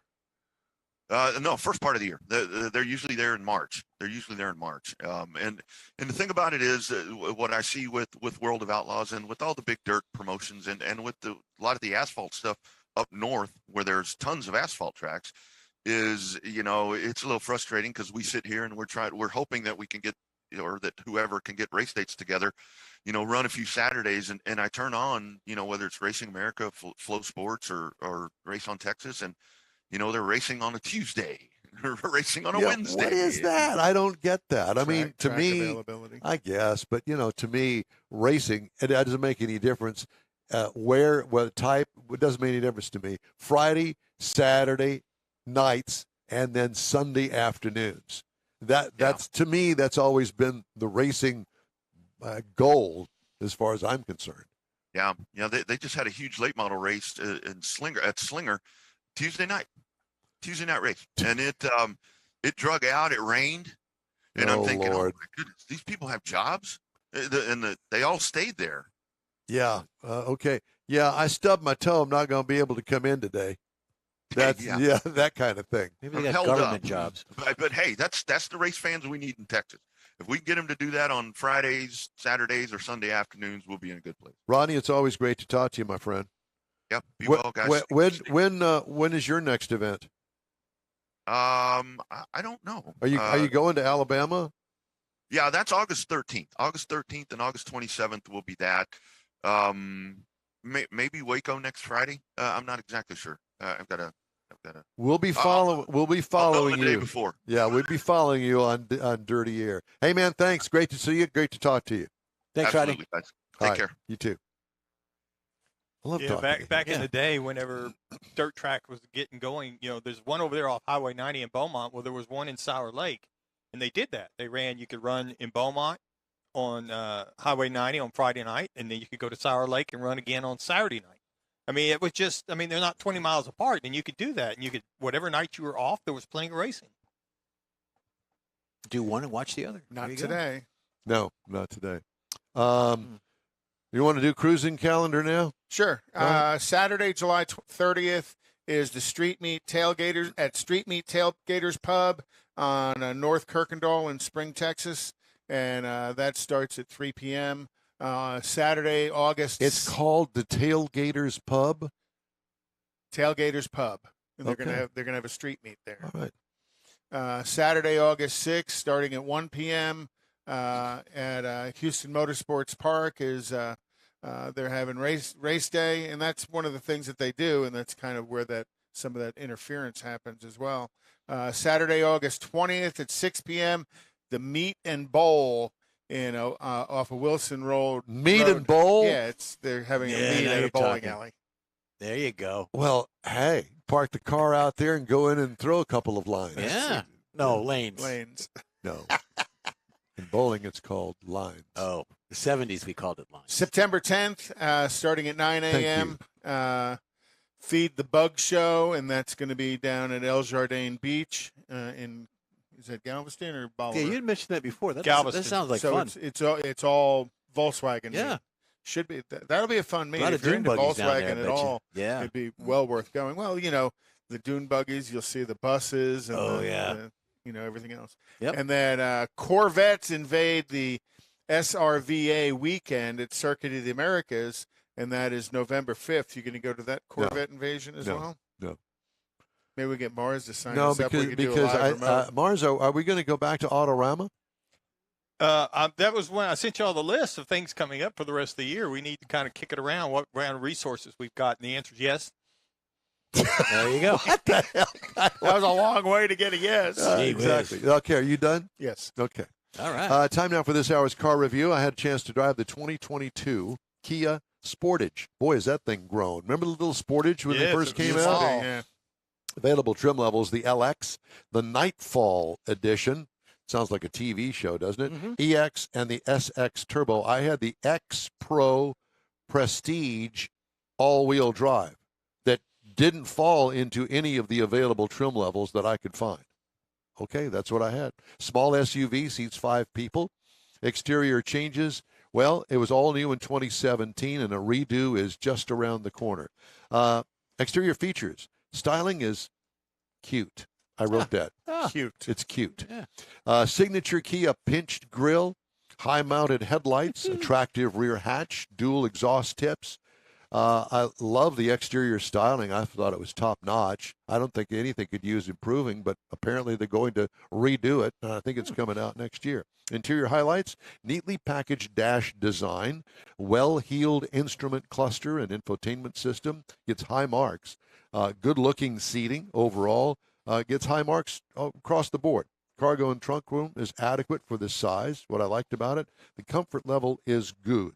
It's good. 2.5 liter inline 4-cylinder, 181 horsepower, torque 175. 8-speed automatic transmission. It'll tow up to 1 ton. I don't know that I'd be towing 2,000 pounds with that. I don't know that I'd want to stop it once I got it Well, going. there's that. I think getting it up to 60 would take a week and a half. I got 27.2 miles per gallon over 402.6 miles. What I liked about That's it, good. the mileage. What could use improvement? Well, it downshifts at every overpass, revs to 4,000 RPM. Uh-oh. But it's trying to stay in the power band to do the things you're asking it to do. And Which for is why most people that may be fine, but for me it drives it's a me little nuts. busy. Yeah, get the turbo upgrade, 210 horsepower. I think it'd be a better fit. What I liked about it, it's built for city driving. This is not a highway car. This is built for city driving. We could use improvement. I don't know, perhaps an off-road package. Not sure. Here's the real selling point, I think. Base trim price for this particular model, which is upscale, $36,790. Price is tested $38,555. But you can get in one of these for $24,090. Competitors, Honda CR-V, $26,800. Mazda CX-5 for $26,200. And the Nissan Rogue for $27,150. So all under $30,000. So something to check out. That would be. And you liked it. I did overall, except for that engine thing. Kia Sportage 2022. Beautiful. That's my review. I like for the this peace sign on the dash. There's that. The In Wheel Time Car Show streams on the iHeartRadio app and Facebook, YouTube, and InWheelTime.com. 30-minute podcasts are available from your favorite podcast provider. In Wheel Time Car Talk Show continues right after this quick break. Get out the permanent marker and write on your wall calendar the next Tailpipes and Tacos Cruise-In, Saturday, September 17th, 2022. It's the fall edition of Tailpipes and Tacos at the Lupi Tortilla in Katy, 8 to 11 a.m. It's the only place cruisers compete for Lupi's Chili Pepper trophies and other prizes. There's no charge to enter your vehicle for Best Hot Rod, Best Classic, or Best Modern Classic. Tailpipes and Tacos is Houston's coolest and most unique cruise-in and is your opportunity to see the best hot rods, show cars, classics, and resto mods. And get Lupi Tortilla breakfast tacos with adult beverages. There's no entry fee, and cars will automatically compete for those much sought-after custom Lupi trophies and other prizes. It happens at the Lupi Tortilla Tex-Mex in Katy on the Grand Parkway at Kingsland Boulevard, just south of I-10. It's Tailpipes and Tacos Fall Edition, Saturday, September 17th. The In Wheel Time Car Talk Show will be there, too. Celebrate the beginning of fall and the return of the Tailpipes and Tacos Cruise-In, Saturday morning, September 17th, 8 to 11 a.m. We'll see you then, weather permitting. Want to take a minute to tell you about Gulf Coast Auto Shield, a Houston detail company like no other. Gulf Coast Auto Shield offers paint correction services that'll give your car, truck, or SUV a like-new shine. Afterwards, you'll want to protect it with a professionally installed nano-ceramic coating or protection film. Worried about your very expensive windshield getting damaged, broken, or cracked? Let Gulf Coast Auto Shield install ExoShield, a windshield protection film. Give John Gray a call today or check out their website, gcautoshield.com. Hey, whether you own a new, ultra-expensive, exotic, or a 5-year-old Suburban, Gulf Coast Auto Shield will help keep your investment looking like the day it rolled off the assembly line. Gulf Coast Auto Shield is conveniently located on the South Sam Houston Parkway, just south of I-69, the Southwest Freeway. Meet the staff and check out all of their services online right now at gcautoshield.com. The In Wheel Time Car Talk Show is now part of the iHeart family. Now you'll have access to 24/7 Car Talk anytime you need a fix. Just download the iHeart Radio app and ask for In Wheel Time Car Talk, and there we are. Be sure to save us in your iHeart library for instant access. No matter where you are, you have the best Car Talk Show right on your PC, laptop, or mobile device and never have to worry about finding us again. Of course, you can always get access to our video and audio streams via InWheelTime.com and your favorite podcast channel, and all of this is free to you. From the iHeart Radio app, you'll not only hear our Saturday morning live show, but the best shows of the past, updated weekly. Never miss a minute of up-to-date new car reviews, pre-owned reviews, Conrad's Car Clinic, informative interviews, automotive news, and the most fun car talk show on the planet. Just download the iHeart Radio app, search for In Wheel Time Car Talk, save it to your library, and with a tap of the icon, you'll be in touch with your favorite Car Talk team. In Wheel Time Car Talk, streaming now on iHeart.com/In Wheel Time Car Talk. Yep, this is the In Wheel Time Car Talk Show. Just ahead, we talk to the Lilienthal. Yes, awesome. Finally, ladies and gentlemen, our top-rated request people are back with us. Finally, we tracked them down. World travelers. World travelers they are. They're getting ready for the 2022 Alcan Road Race in Alaska, of all things. Oh. Conrad's going to have This Week in Auto History, and we'll get you updated on the stories making car news this week. Howdy. Along with Mike Out of This World Mars, King Conrad DeLong. We always need more Jeff Zekin. I'm Don Armstrong. Glad you could join us today. Let's go direct to the Northwest. And it's Andy and Mercedes Lilienthal. My gosh, we haven't talked to you guys in 6 months. How have you been? Doing all right. Great. Very busy, but great. Thanks for having us on the show. Well, we love to talk. Do I see a little kind of a beatnik beard on Andy? What is that? Oh, it's just the usual. I used to be down to about here. I just trimmed it yesterday. You go, Daddy-o. Because you knew you're going to have a little more. so Just have a little more up here, too. Hey. Easy. Well, it's good to see you guys, and I keep asking Mars. I said, "Have you tried to get I've been trying to get a hold of Lilienthal's. They're on the road all the time. I can't get a hold of them. They're busy doing this. They're busy doing that. Do you guys ever stop for 2 seconds?" Not really. We're like a shark. If we stop moving, we just sort of die. So I got you. That's a I really offered to sell him an odd RV. and it is Shark Week. So let's. Oh, well, there you go. Hey, Is it Shark Week? Yes, Well, it at is. least it's Shark Week here anyway. that So was intentional. what are you guys up to? What is Alcan? Yeah. So Alcan stands for Alaska, Canada, actually. So the Alcan 5000 rally is an event that takes place every 2 years. It's kind of like the Olympics, where 1 year it'll be a summer Alcan, so 2022 is a summer Alcan. 2020 was a winter Alcan. 2024 will be a winter Alcan. So they switch it every 2 years, summer, winter. It's 5,000 plus miles. Generally starts in the Seattle, Washington area, Kirkland, Washington, and goes all the way up through parts of Canada and Alaska. So this year is like I said, a summer one, and the scheduled route is 5,040 miles in 10 days. So you're moving, and then every day, or almost every single day, there's a time, speed, distance rally, which is the competition aspect of it, and then it'll finish 5,040 miles later in Jasper, Alberta. But we'll be going as far north as Dawson City, up in the Yukon, dipping into Alaska, Northwest Territories, and then going down to. Have you been up there before? I have. Parts, yeah. We did the 2020 Alcan Winter Rally, and went all the way to the Arctic Ocean, 40 below zero. This year, because it'll be at the end of next month, we will not have to worry about 40 below zero, just mosquitoes the size of 747. But no worry about survivalist kind of stuff. Especially with the 1991 JDM diesel. Yeah. By the way, So that was my next question. Are you taking the JDM? No. This year we're actually partnering with Subaru of America, and they're giving us a Outback Wilderness to use. So Nice. when we did the 2020 Alcan Winter Rally, we kept asking ourselves, what would be the right car? What would be the best car for this kind of stuff, where you need a little ground clearance, you need something comfortable, you want something powerful. Fast, yeah. And our old little JDM had the comfort, and it had the certainly the durability and the ground clearance, but it was not fast.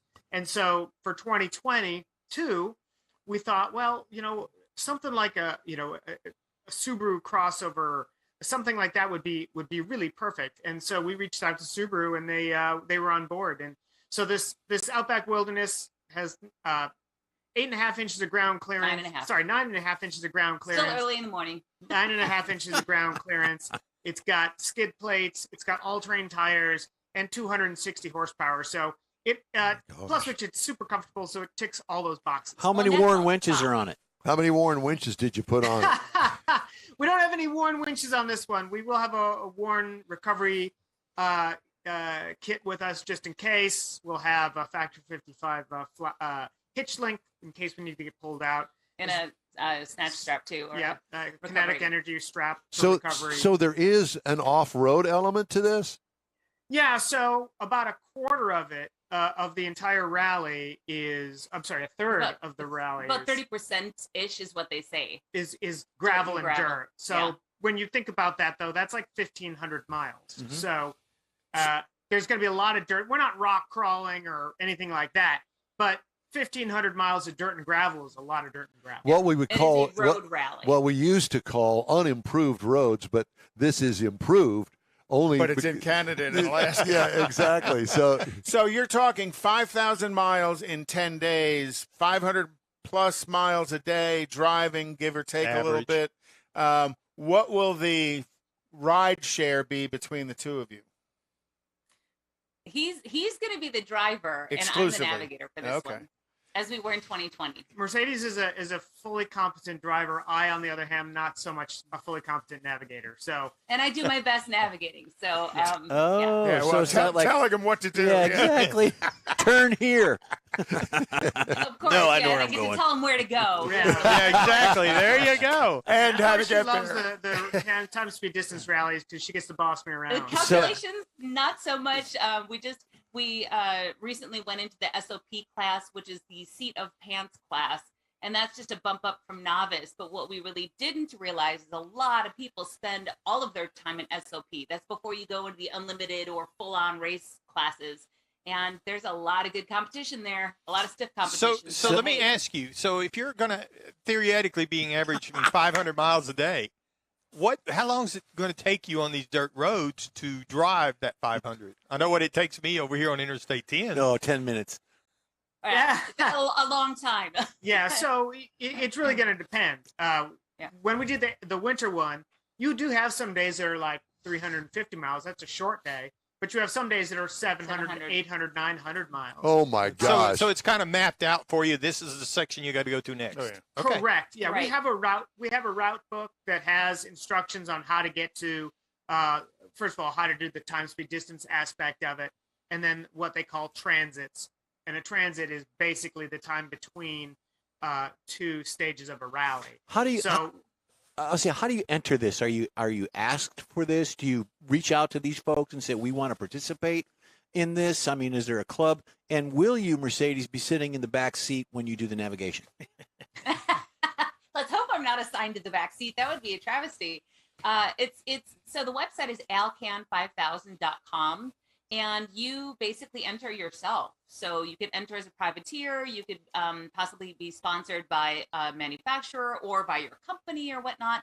But the winter one is probably the most popular out of the two. And so Really? there's oftentimes a wait list. So just because it might be filled up, get on the wait list. That's how we first did it in 2020. I think we were 5 or 6 or 7 down on the wait list, and before you knew it, a few short months before, we realized, oh crap, we're off the wait list. Surprise! We're running the rally in a JDM diesel 4x4, and we very quickly, we spent I think 4 or 5 months at least solid prepping that vehicle. So it's a little bit of the, you want to get in it, you get on the wait list if you're not already on the actual list, and hope for the best. yeah, that vehicle needed a lot of prep because we were adding an extra fuel tank, a diesel coolant heater, oil pan heater, custom, mud flaps, all kinds of stuff. Studded tires. The Subaru is pretty much Alcan ready. We are from the factory. So we're just making a couple of very small, minor modifications. So, like I said, we're going to put that Factor 55 hitch link that allows you to recover your vehicle from a hitch. Or recover others. We're going to then put we're going to put a set of MaxTrax mini traction boards on the roof in case we need to help get somebody else unstuck or get ourselves unstuck. We're throwing a Rally Innovations light bar on there, and then we're going to put 4 Light Force Venom LED lights on there. We found out that when we were on the winter Alcan, auxiliary lighting was a must-have. The standard headlights, they just don't cut it, even on full bright in the middle of the Yukon at night. It's just, you need extra lights with moose. Yeah, and then we're also working with Scosche. Scosche makes all kinds of magnetic mounts and accessories, so they'll hold things like our comms and that stuff as well. And then as far as looping back to lighting, we're partnering with LED Lenser in regards to our headlamps and some other important pieces in powering equipment, because obviously the car needs to see, but we need to see too. So hope they're not any late nights or whatnot. But are you guys going to be taping all of this, or broadcasting live throughout the event? We're going to try to do some. Yeah, there's most of it's going to be after the rally, because we'll have print. We're both automotive journalists and writers, and among other things. But there'll be different print and online articles. There'll be podcasts such as yours, radio shows, things like that. That's where the bulk of everything's going to be. But yes, we're going to try to do posts as we can, as we have service, because a lot of times we're in the middle of nowhere with no service. Sure. Well, and how would we follow you? I mean, are you going to go through a website? Are you going to do your own thing? How does that work? So people will be able to follow us on our social media Instagram at Crankshaft Culture, Facebook at Crankshaft Culture. We have our Twitter accounts. I'm at Crankshaft Cult. She's at Writer with Grit. And then eventually crankshaftculture.com, our blog site. And then there'll be a host of articles that come out in a variety of publications about what we're doing. And then follow-up radio shows and stuff. And we also we're part of a kind of a little bit of a larger buddy awards team, so to speak, in the Alcan 5000. There are 4 different vehicles and a motorcycle and an adventure bike. And so we're in the middle of figuring out what that team name is. And I think they're going to have a website set up. So we may be posting on there or part of that conversation too. Websites to be determined. How fun is this? So we can follow you and do podcasts and all sorts of stuff. Send Mike. We'll send Mike. Send Mike. Yeah. There might be room on the roof rack. There you go. And I'll give me a camera mount up there. Yeah, just like Aunt Edna. The magnets, yes. I was going to say Granny from the Beverly Hillbillies. Yeah, you could be our GoPro guy. We've had random people, mainly Instagram, reach out to us and full on ask, like, say, we don't know you, but I want to help. It's been a bucket list of mine to do the Alcan. Da, da, da, da. Can I please ride with you? I promise I'll be good, et cetera, et cetera. Like, well, no. Hey, you got to give them credit for trying. We're but- flattered. See if they We're got any flattered that gas people- money. So Mercedes, you Yeah. mentioned that you are in the seat of the pants category now. Now, when you do that, does that also refer to your ability to navigate through? So you're basically navigating on the odometer of the vehicle, time and mileage, but you're not allowed to use a true GPS of any kind. Right, exactly. So I think every rally circuit may be a little bit different. And so we're really honing in on, all right, stock odometer. I think that they'll let you have, another odometer, like a GPS enabled one. We're currently working through all the regulations to make sure we're kosher with that. This year, the rally's actually running full on with a RICTA app, which is a rally based app. And so there aren't people at each timed control where you have a checkpoint. There used to be people with like a stopwatch or whatever and a little sign that says where it is. You pass and you just passed a checkpoint. Now it's all audible via an app. It's all GPS. So you go, so you don't see the time control or the checkpoint You up just ahead. hear it when you go through it. You will all of a sudden be driving along and the app Bing, on the bing, phone bing, goes bing. bing, bing, bing, bing. You're 2 seconds late Yeah. or 2 seconds earlier or Right. whatnot. So with time, speed, distance rally, the goal is like golf, is to get the lowest score possible. Right. So whenever you're early or late to a checkpoint, you get points. Well, and like I said, we're new to SOP, fairly new, and we only have a chance to really rally a couple times a year. So it's like wanting to get better at anything, right? So I mean, if you want to shoot pool, but you only do it a few times, that's a really weird analogy. But you only do it a couple times a year, you're never really going to get much better. But we really want to try hard to understand the calculation side of things, so I can give him intermediary. Hey, you're 2 seconds late. You got to speed up this and this. And hone my skills, but it's an evolutionary thing. So, you just got to do it more and you got to get better at it. and keep communicating. Practice. Right. So the vehicles, right. the vehicles being prepared or prepared as best we can. What are you two doing to prepare? I mean, are you running marathons? I mean, Mercedes, are you memorizing maps or anything? I was just going to say, the driver kind of gets the easy part of this of TSD. We're actually doing a local TSD today in about an hour and a half, but I don't have to do a whole lot. I'm honestly trying to help learn the calculations as well, but there can be a lot of math involved, which is another reason why I'm not the navigator. I'm out. Yeah, same. So I'm really good at percentages and basic math, but when it comes to calculations, it's like my brain freezes and I need to do like the pre-algebra to get into algebra type of thing in college. But there's a whole host of calculations you can do Right. To make yourself better at this. You start every rally out with what they call an odometer calibration. So the rally master has run the route and they give their odometer reading. Well, their odometer reading might not be perfect, but that's what it is. And so then you run one leg, you adjust and to him see what your odometer is and how off it is, and then you can come up with a factor and multiply all the rally mileage by that factor to get He exactly. needs to navigate. Yeah, maybe, yeah. But we had a great call last night, actually, with with Glenn and Bart. They're some of our team members. They've been rallying. They're up in the BC area. They've been rallying for over 40 years. They're just new to the Alcan 5000. And along with Rod Sorensen, that's the adventure bike partner of ours, he sent a really long email. So we're very grateful that some of the veteran team members of like our overarching buddy team for Alcan are donating their time and their expertise to really help us and another team, Kristen Garrett, Arndt from Colorado, really hone our skills and understand how this all is, because it's all about community, right? It's all about people helping each other. And we would like to get fun. better. I mean, this is a lot of fun, but it's more fun when you're actually competitive. And they understand this mentorship they're having with you is what expands the sport. You know, right, exactly. If you don't, distance rally is it's not sliding sideways in your WRC rally car, and it's different. and there's, I mean, it can be, but and there's nobody in the grandstands when you cross the line. No. But it's it's so passing it on to the next generation or the next group of enthusiasts is important. And so TSD rallies, so the kind of rallies that we do where Alcan 5000 rally is part of is time, speed, distance on public roads or public, OHV areas or something. If it's an off-road rally, at or below speed, not breaking any laws, not racing. It is not a race. That's the number one thing. It is a road rally or an off-road rally. So this is a very different thing than GRC or any of those types of things that Andy was talking about.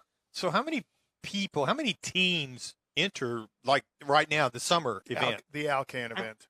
I think there's 28 car teams and 20 bikes. Motorbikes? Yeah, so I think so. The summer one differs from the winter in the fact that there are fewer cars and then they allow motorcycles. So obviously the motorcycle teams, I don't know how they do it, because they have to do everything. They have to navigate and drive. It's, you're not riding two up. These moto guys, adventure moto guys are on these dual like sport KTM, motorcycles, BMWs, and they've got to. I mean, that's a lot of miles on a bike and having to navigate and then make sure you're on time and all that stuff. So there's just under 30 cars and I believe 20 bikes. And do you guys, one of our regular listeners is asking, how much extra equipment do you bring, tools, tires, and the like?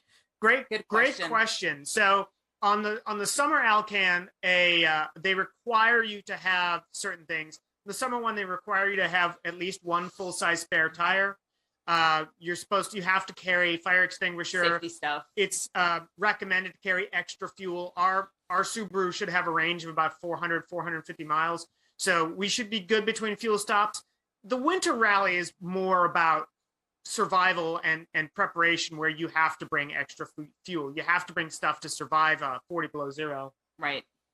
Wow. Well, apparently it worked for you, because here you are. It did. Yeah. The gods are shining upon us. Lots of prep. Let's enter as Uber drivers. Yeah, let's not say we did. Well, Mercedes, Andy, it's great to talk to you guys, and we'll be in touch. We'll be following you. And when's this race? When is it? The event. Excuse me, the event. Mike will be there. Yeah, so it's literally this time on the 23rd next month. So August 23rd is the start of the rally. We leave Kirkland, Washington at 8 a.m. So if anybody's in the area, go find out where we're at. I think we're at the Baymont Hotel. We are car 12 at this moment. Car 12 at the moment. So we'll be out at 8:12 a.m. and then we finish in Jasper, Alberta on the 1st of September. Yep. So be out there in the grandstands as you cross the finish line. And what's the room number of the hotel? Yeah. Anyway, well, there's no grandstands to speak of, but at least not this year. Not this year, but yeah, people could come on out, at least for start. Or we've had a couple friends of ours meet us at the Canadian border when we passed through and dropped off a care package. Thanks, Nick and Tino. We still love the ketchup chips and Cadbury eggs, which is fantastic. But yeah, I mean, you'll see all the dirty, grimy, muddy vehicles coming up here shortly. All right. Awesome. Man. Thank you. Andy, Mercedes, awesome. Best of luck to you. We'll be cheering you on all the way from Houston, Texas. Thank you. Thank you so Thanks much. for having us. Thanks for having us. You bet. You bet. Talk to you soon. I love talking to you. Awesome. We should enter and put some Longhorn horns on the front of the car, Longhorns. and the big spinners on the wheels, on the hubcaps. And I think that the car needs to have at least a license plate frame that says, "I'm from Neaterville, Texas." Dingle balls. We need dingle balls. And some dingle balls. Dingle we balls. could put dingle balls all the way around the top on the inside of the cab. Yep. What do you think? No.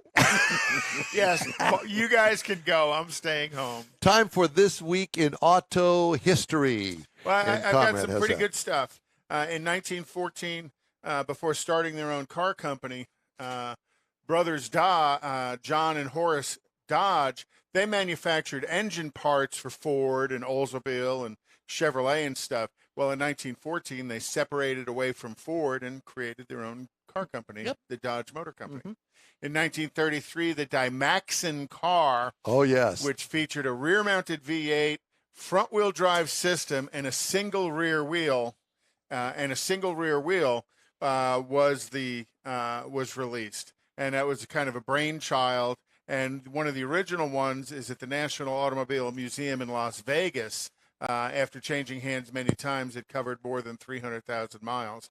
In 1934, the Cord 810 was the first production vehicle to feature retractable headlights. Thought that was kind of, now you have them on your Corvette. Yeah, and they've done away with them. In 1935, the world's first parking meter was installed in Oklahoma City. You paid a nickel. Thanks. Yeah, you paid a nickel for 30 minutes. In which is 1936, much they better stole it. than it is today. Really. In 1955, the VW Carmen Ghia was debuted as the Volkswagen poor man's Porsche, and it saw more than 540,000 units were built over its 20-year lifespan. Carmen Ghia is kind of a cool little car. Was my brother had one, and he thoroughly enjoyed it.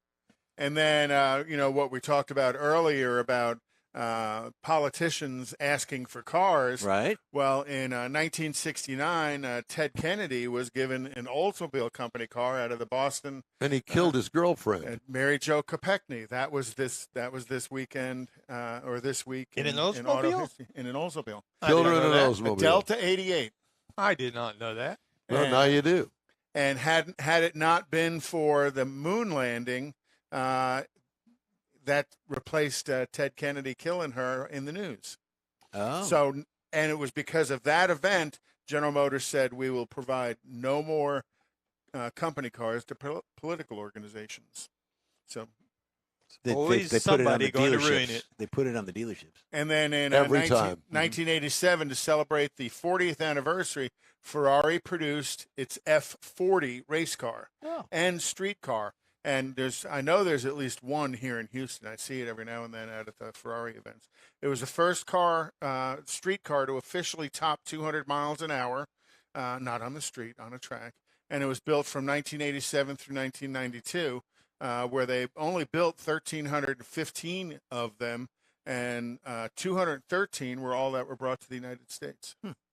So if you see a Ferrari F40, you are looking at quite a rare vehicle and very expensive, but pretty cool little car. I don't think I'd be driving it anywhere and had armed guards around it because it's worth millions. Where would you see a vehicle like that on the road? Like River Oaks, No. Pasadena? Well, the one I know Neederville? is in Northwest Houston, owned by a Ferrari collector.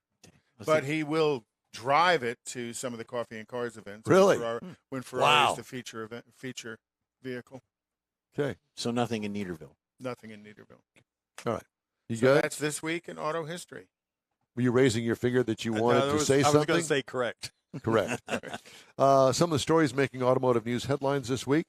Audio problems caused by electromagnetic interference has prompted some automakers to omit AM radio from their electric vehicles. No. But the Detroit Three say they intend to keep the aging technology even as they transition their lineups to battery power. Volvo and BMW told The Drive for a report this month that the power their EVs draw from the batteries generates too much audio interference for their liking. Audi, Porsche, and Tesla also sell EVs without AM radio. But GM and Ford aren't as eager to toss the AM dial aside. F-150 Lightning and Mustang Mach-E, Cadillac Lyriq, Chevy Bolt, GMC Hummer all offer AM radio and have not been inundated with complaints about poor sound. Drive contacted GM, Ford, and Stellantis, whose predecessor included AM radio on the Fiat 500e, and found that the difference likely has more to do with the fact that AM radio has all but disappeared in Europe. Well, I was gonna say. I mean, how many Porsche drivers listen to AM radio? I listen to AM radio. You don't drive a Porsche. I don't drive a Porsche, but I do he listen. drives a Corvette. I listen to 2 AM stations. Well, I'm not saying 3 you don't, actually, but 700, I'm thinking it's more 790, and about with 950. Yeah, listened to the ball game last night. Come back from the Yeah, restaurant. I listen to a lot of AM, even Yeah. when I'm out in Niederville. Well, you have to Niederland. over there. Yeah. Well, they, you mentioned they haven't that. discovered FM over there. You know, yet. and remember, the federal government financially supports EV purchasers, right? So there's a $700 tax credit. $7,500 tax credit Yeah. you can get for buying an EV. Well, do you know some of the EV companies have run out of that tax Yes. credit because that tax credit was only available for the first 200,000 EVs that manufacturer sold. So here you go out and you buy a brand new Tesla and you're number 200,001 and you don't get your $7,500 back. Speaking of electric vehicle only manufacturers are trailing other premium brands in shopping experience satisfaction. Report out this past Monday from retail service tracker Pied Piper. The Pied Piper Prospect Peter Piper picked a peck of pickled peppers, or PSI, uses about 70 best practice behaviors to measure retail service performance of automakers. These include in-person and web response categories, making 60% and 40% of a brand's score, respectively, and included scores of salesperson attentiveness, availability of finance options, and how quickly the dealership responded to an online inquiry. Lack of inventory did not play a factor. In Pied Piper's latest survey, 25 premium brands, all 4 electric exclusive brands included Tesla, Lucid, Polestar, and Rivian, were ranked in the bottom quarter of PSI rankings. The average score of the 4 brands was about 27% below the industry standard. So you think that was purely on the way it was delivered or higher expectations of that owner? I think that the way that they're handling service is it, because I hear that Tesla is really bad about service. If there's something wrong with it, then it's a problem. Just take it to the dealer. Well, that's that's the problem. And over there where I'm at, there are a few Teslas, but you got to come. It's 100 miles. Got to come to Houston to get it at serviced. the minimum. Yep. Hey, time for a quick break. We'll be right back. You're on the In Wheel Time Car Talk Show on iHeartRadio. Get out the permanent marker and write on your wall calendar the next Tailpipes and Tacos Cruise-In, Saturday, September 17th, 2022. It's the fall edition of Tailpipes and Tacos at the Lupi Tortilla in Katy, 8 to 11 a.m. It's the only place cruisers compete for Lupi's Chili Pepper trophies and other prizes. There's no charge to enter your vehicle for Best Hot Rod, Best Classic, or Best Modern Classic. Tailpipes and Tacos is Houston's coolest and most unique cruise-in and is your opportunity to see the best hot rods, show cars, classics, and resto mods. And get Lupi Tortilla breakfast tacos with adult beverages. There's no entry fee, and cars will automatically compete for those much sought-after custom Lupi trophies and other prizes. It happens at the Lupi Tortilla Tex-Mex in Katy on the Grand Parkway at Kingsland Boulevard, just south of I-10. It's Tailpipes and Tacos Fall Edition, Saturday, September 17th. The In Wheel Time Car Talk Show will be there, too. Celebrate the beginning of fall and the return of the Tailpipes and Tacos Cruise-In, Saturday morning, September 17th, 8 to 11 a.m. We'll see you then, weather permitting. Want to take a minute to tell you about Gulf Coast Auto Shield, a Houston detail company like no other. Gulf Coast Auto Shield offers paint correction services that'll give your car, truck, or SUV a like-new shine. Afterwards, you'll want to protect it with a professionally installed nano-ceramic coating or protection film. Worried about your very expensive windshield getting damaged, broken, or cracked? Let Gulf Coast Auto Shield install ExoShield, a windshield protection film. Give John Gray a call today or check out their website, gcautoshield.com. Hey, whether you own a new, ultra-expensive, exotic, or a 5-year-old Suburban, Gulf Coast Auto Shield will help keep your investment looking like the day it rolled off the assembly line. Gulf Coast Auto Shield is conveniently located on the South Sam Houston Parkway, just south of I-69, the Southwest Freeway. Meet the staff and check out all of their services online right now at gcautoshield.com. Howdy. It's the In Wheel Time Car Talk Show. Just ahead, we talk to Kevin Douglas, we hope, with the Houston Electric Auto Association Car Club. Who had a CB radio back in the day? Raise your hand. Yay! We all did. Okay. Jeff has a feature on CB radios. Conrad has the car clinic, and we'll also have the stories making automotive news headlines this week. Straight ahead, on this edition of the In Wheel Time Car Talk Show. Howdy, along with Mike Out of This World Mars, King Conrad DeLong. We need more Jeff Zekin. I'm Don Armstrong. Glad you could join us on this Saturday, our live broadcast. And if you're listening on a podcast, it's later in the week, clearly. Because the way that we do our 3-hour show, we bust it up into 30-minute segments, and we release a 30-minute segment each day of the week, except Saturday when we do the live show. Get 6 podcasts out of it. Get 6 podcasts out of it. And there's 7 days in the week, so there you have them. Hey, math, baby. But stay on our social media because there's other stuff coming all the time. All the time. It is. Absolutely. Yeah. And you do a great job with that Facebook thing. Every once in a while, I'll throw something on there. I'm thinking, am I worthy? That Facebook Oh, thing. yeah. Anytime. That Facebook thing. Did you hear that post office is coming out with some hot rod car stamps? I saw that. Yes, I did. Did you? So what are the cars? Do you know? Here they are. You ready? The 69 Mustang Boss 302. The 69 Chevy Z28, of course. Of course. Iconic car. My car. One of these days, before I die, maybe I'll be able to sit in one again. I thought you were getting a Mercedes. 69 AMC Javelin SST. Mm-hmm. Cool car. The 1970 Challenger RT. Good choice. Yep. And the 67 Mercury Cougar XR7 I saw GT. that. Yes, that's the best one for me. Yeah. And you know, it's funny. I'm reading a story, And all the Pontiac people are going, What? where's the Trans Am? where's the GTO? Yeah. Well, no. This is pony cars. Oh, okay. So in pony cars, Yeah. Trans Am, is, Firebird yeah. is a pony Well, car. they got the Camaro to take that option. So Tell it- that to the Pontiac. U.S. Postal Service commemorate the heyday of the pony car era. 5 new stamps featuring some of the most famous examples of these youth-oriented vehicles. Youth-oriented. That would be our day. Half of them are dead now. Yeah. The first day of issue event for the Pony Cars Forever stamp will be held at the Great American Stamp Show in partnership with the American Philatelic Association. That's stamp collecting. Say that again. No, it's not.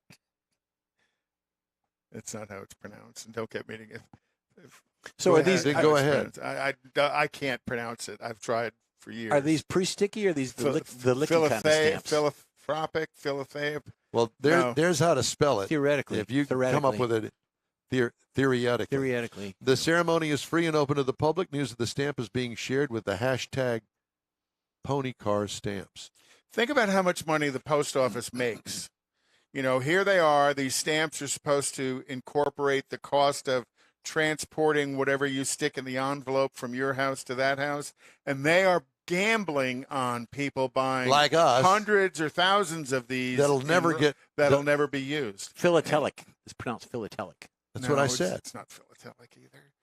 That's the way it's spelled. I know it's the way it's spelled. We'll have to ask Siri. I don't have Siri. Talk amongst yourselves while we figure this out. Let's see here. How do you say? How do you pronounce philatelic? Spell it. I don't know. Ask Phil. Okay. You want to hear it? Yeah. Okay. Here we go. It's coming. Yeah. So it's It's- Got an advertisement. Philatelic. That's Well, that's funny because it is not philatelic, according to this thing here. Have them say it in English. See, look, this thing is stupid because that's not correct. Look what it says. It's Okay. FILUTHLUHK. 3 Yeah. minutes into this. Now, who's thing. the stupid person? Philatelic. The Philatelic. machine Look. that's saying it, or the person that's asking the question? Philatelic. He used to live next door to me. Yes, stupid. If you have I that, went to I high- knew this was going to I went go to- off the track. Went to high school. with. doctor, It's philatelic. doctor, I've got philatelic. Got some penicillin. It's a rash on the inside of my milky white thigh, and it just will not go away. Bend over and show me. What is it, Mars? What? I'm not saying anything. His mom's listening. That's not, Is your mother listening? God, I hope not. Is Becky listening? Oh, that's a Not anymore. possibility. Not anymore. All right, anybody out there on social media can give me a phonetic pronunciation. A of real it, I'll one take instead it, of yeah. some mechanical And thing. then call your doctor. So it's going to happen Thursday, this coming Thursday, August 25th, 9 a.m. Houston time, at the Philatelic Hotel. We're gonna blame all this on Kevin for not being here. Oh my God! Yeah, dedication ceremony attendees are encouraged to RSVP at upsps.com/ponycars. And people are going to buy thousands of Yeah, them. just to and collect- yeah. depending on how they announce I'll it, buy a sheet. because and you remember on that sheet is a serial number. Generally, on that Mhm. sheet Yep. somewhere is a serial number, and people are going to look for how do I get The the lowest lowest number, number serial number. You know, God, really? no, that's the collector thing. Yeah, for And sure. they don't make the lickable How do you ones. know these things? Where do you? I used to collect stamps. I did too as a I couldn't kid. pronounce how to do it, but I used to collect. I used to collect stamps. Philatelic. No, I know it's not philatelic. Who's the, no, I can't remember. Never mind. Let's go in a different direction. Well, maybe somebody that collects stamps will be able to correct us. George. George would know, but George is in Hawaii. I know. He's So what are surfing. they? George is 7 hours? surfing. 7 hours behind us? Well, no, he can still get up and listen. He's not going to do that. Who the hell would do that? Anyway, Twyla might. could All right. Well, Heitzman says it's philatelic. So that's correct. That's what I said. That's what I said. accent on the tell. Correct. Yeah, I still don't think so. Maybe I'm wrong. Okay. What? Yeah, I know. You- Can I did write it. write that on the wall? Everybody hear Don't that? Put that on the podcast. Don't touch him. 10:07 Don't touch and him. 6. 10:07 and 6 seconds. Oh my I got God. the clock right Well, there. this has been fun. All right. Who would think that the wheels would come off of stamps on a car talk show? Well, Well, it's but post it's office. stamps about Stamp cars. It's the collector. government. God. Putin fault. Putin. And I don't think this is the first time they've done stamps about cars. No, it's not. But I think that this is the first time they focused on the pony cars. And I think they made some good choices. But I again, do too. I think the Pontiac people and the guy with the Barracuda is probably not too happy. You know, think about it. They did a 70 Challenger. They could have done a 65, 66 Barracuda. To be honest with you, to me, it really doesn't matter. No. I would buy the stamps. No, There's- I'll buy the stamps anyhow. And they're still not getting over the fact that their division went away. Of course, it will It's true. it will still be one of those deals where, yeah, they're going to have this big ceremony on Thursday, but it'll be a year from now before it shows up in the damn post office 2 miles from here. And they go, what? You want what? We ain't got that. Oh, I'm sorry. It We're got not gonna lost in We're the not going to mail. go back and look for it either. No. Yes, customer service doesn't matter in the government. Do we have Kevin, Mike? No, sir. I'm Okay, we'll still for- looking we'll for him. forget him. That's why I said we're going to Because blame I- all this on him. Okay. I don't have anything really against Carvana. I think that the car vending machine thing is just a little bit too much over the top for me. I mean, I cannot imagine buying a car sight unseen online. Putting this big quarter in this vending machine And and, what- literally the car moving robotically down the center of that tower and being delivered to you. And what if it gets stuck? How much did you pay for that car that included that great big quote unquote vending machine to stand there and watch it for 60 seconds come down the elevator? Well, probably not a whole lot more than you pay to go into a dealership that's got this wonderful showroom and free ice cream and a hot coffee and stuff. You know, you go into some of these dealerships and Taj they are Mahals. what we call from the business you call them a Taj Mahal. You know, and there's a huge investment on dealers to make an impression on their customers. Well, Carvana is doing the same thing, but they're trying to make a different style of impression on their customer. Different customer. A different customer, talking about the simplicity of it. There is no negotiation in price. That is the price you're going to pay from Carvana. Okay, so on that point with marketing and advertising, I'm seeing commercials now where they've got young people racing down the street, and then it turns into a cartoon, and then they got another one where the commercial where the guy's upside down and the car's sideways, and they're not appealing to me. on Well, these you know, commercials. they're not. They're not. Because we're way Too too old old. for that. Yeah. So, speaking of Carvana, once again is prohibited for selling used cars in Illinois after the Secretary of State Police reinstated a temporary suspension again. Seems the state says the online seller has been issuing car buyers temporary registration permits from outside Illinois, not using a licensed third party to transfer titles, and not processing the registration paperwork through the Secretary of State's office like they're supposed to. Illinois suspended Carvana's dealer license May 10th after consumer complaints. The Secretary of State issued a stay May 26th, allowing the company to resume sales. Carvana didn't immediately respond to a request for comment from Automotive News. So the whole reason they're suspended is because they're not giving the state of Illinois It's- the money. It's cut. Right. The money. Not getting I their mean, cut. ultimately, that's all that comes down. Well, it comes down to the fact that they're not doing the damn paperwork. well, they're not Well, following but the if they're not going guidelines. through the state, then they're not going to pay the tax that they're supposed to pay. Yeah. Same. Yeah. All Yeah. of that and Yeah. more. All of it fits in there. Way to go. What talk about a PR nightmare. Oh, absolutely.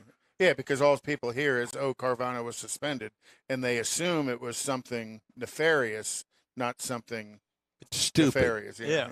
Yeah. So you heard Toyota back in 2016 purchased a guy's 2007 Tundra with over 1 million miles on it and used it in the business. They call it the Mona Lisa.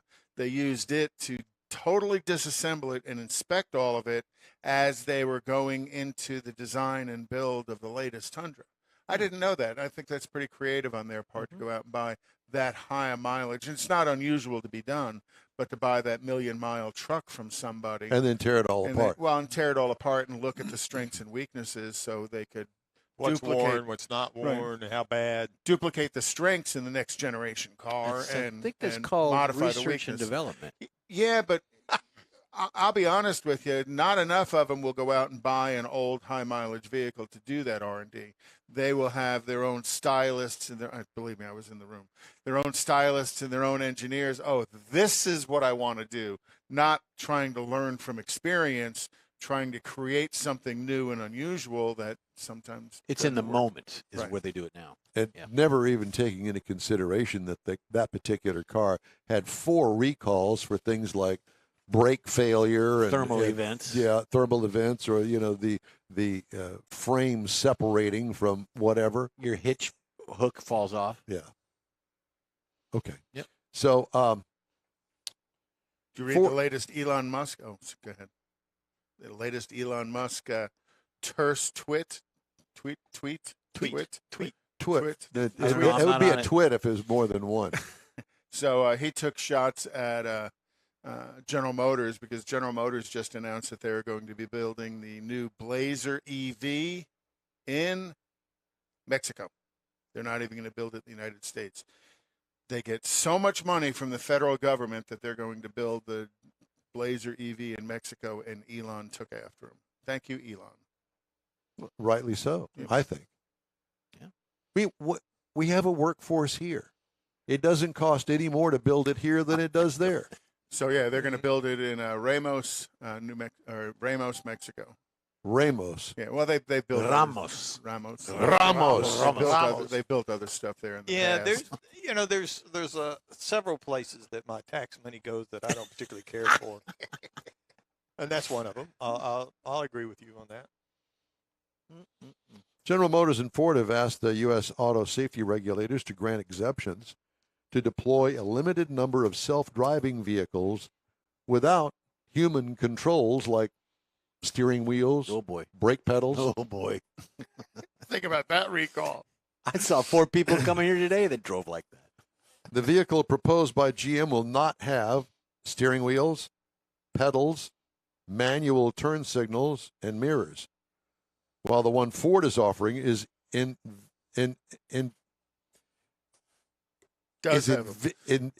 whatever it is, for the Philadelphia. automated system to give commands for braking, throttle, and steering. Argo AI, the driverless startup backed by Ford and Volkswagen, began testing self-driving vehicles in Miami and Austin in May without a human behind the wheel.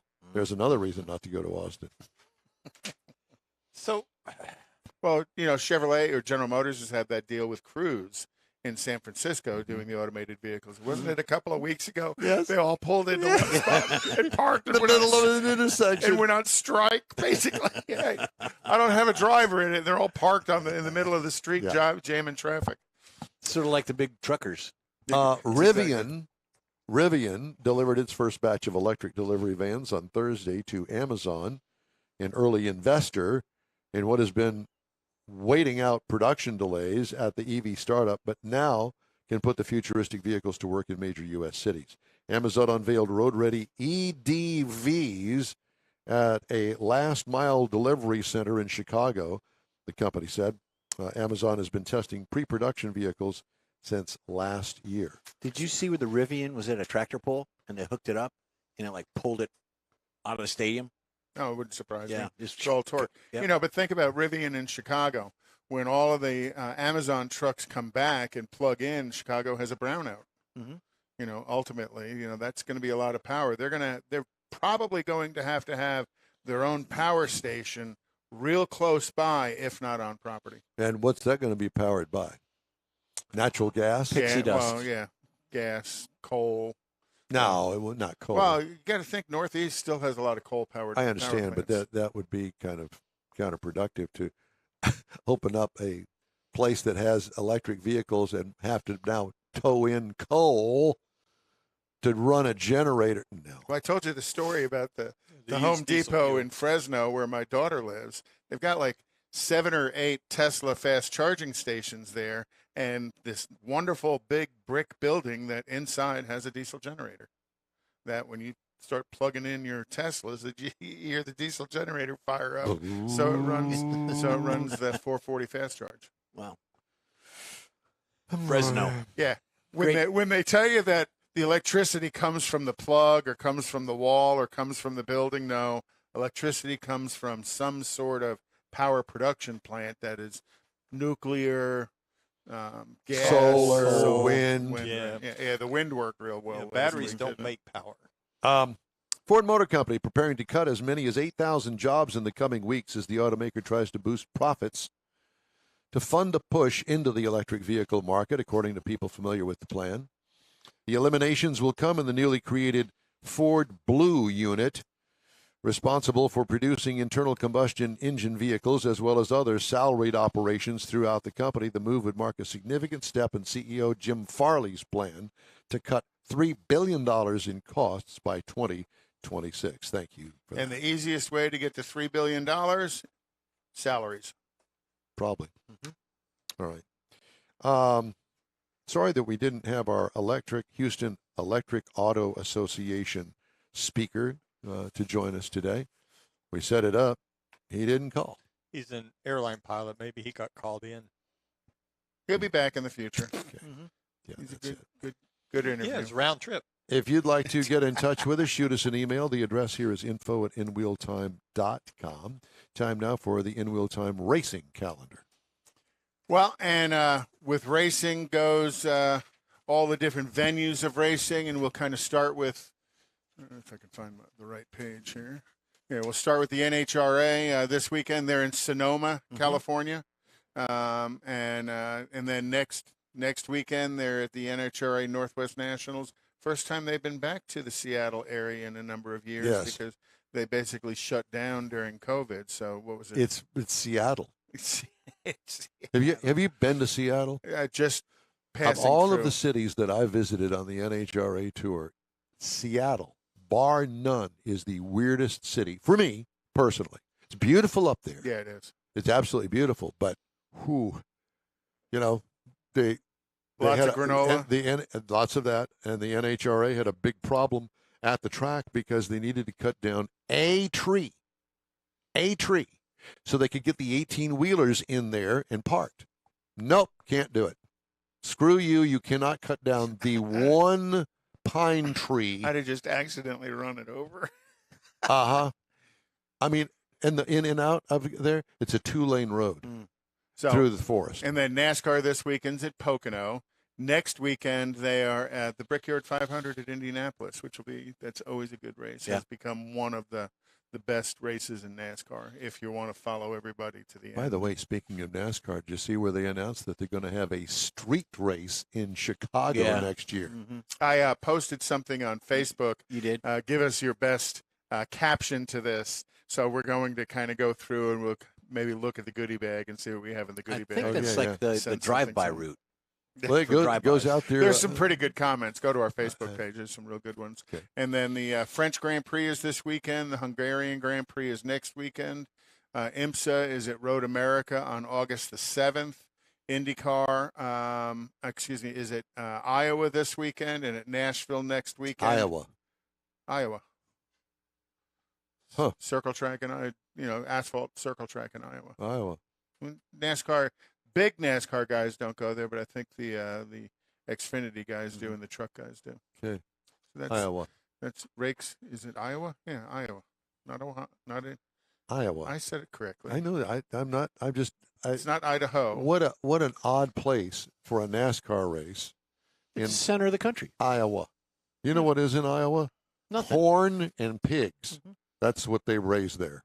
Yeah, and- it's also good. Oh, corn. Yeah, it's huge farm country. You ever been there? Never. I've never been to Iowa. Well, there you go. I've flown over it. We all have. Oh, yeah. Anyway, are you done? That's it. Okay. You know, we talk about the tree real quick.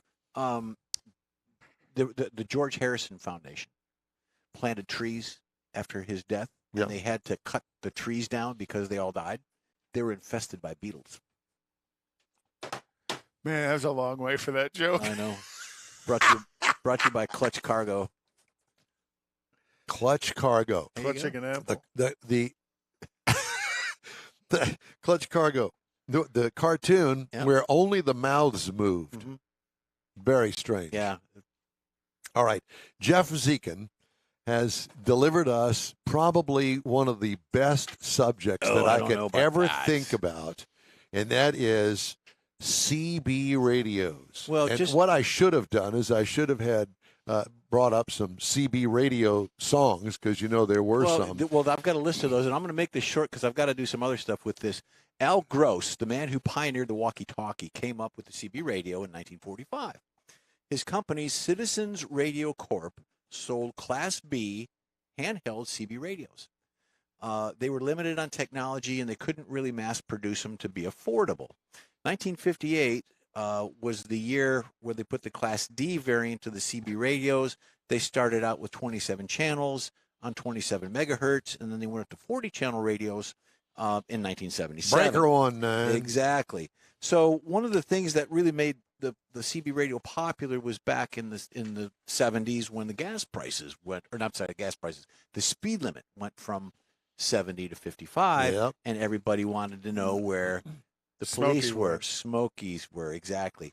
They actually sold about 7 million a year, CB radios. No, I believe it. And I've had one. I I had a had one. 40-channel Motorola. It was great. It was like the state-of-the-art one. What was your handle?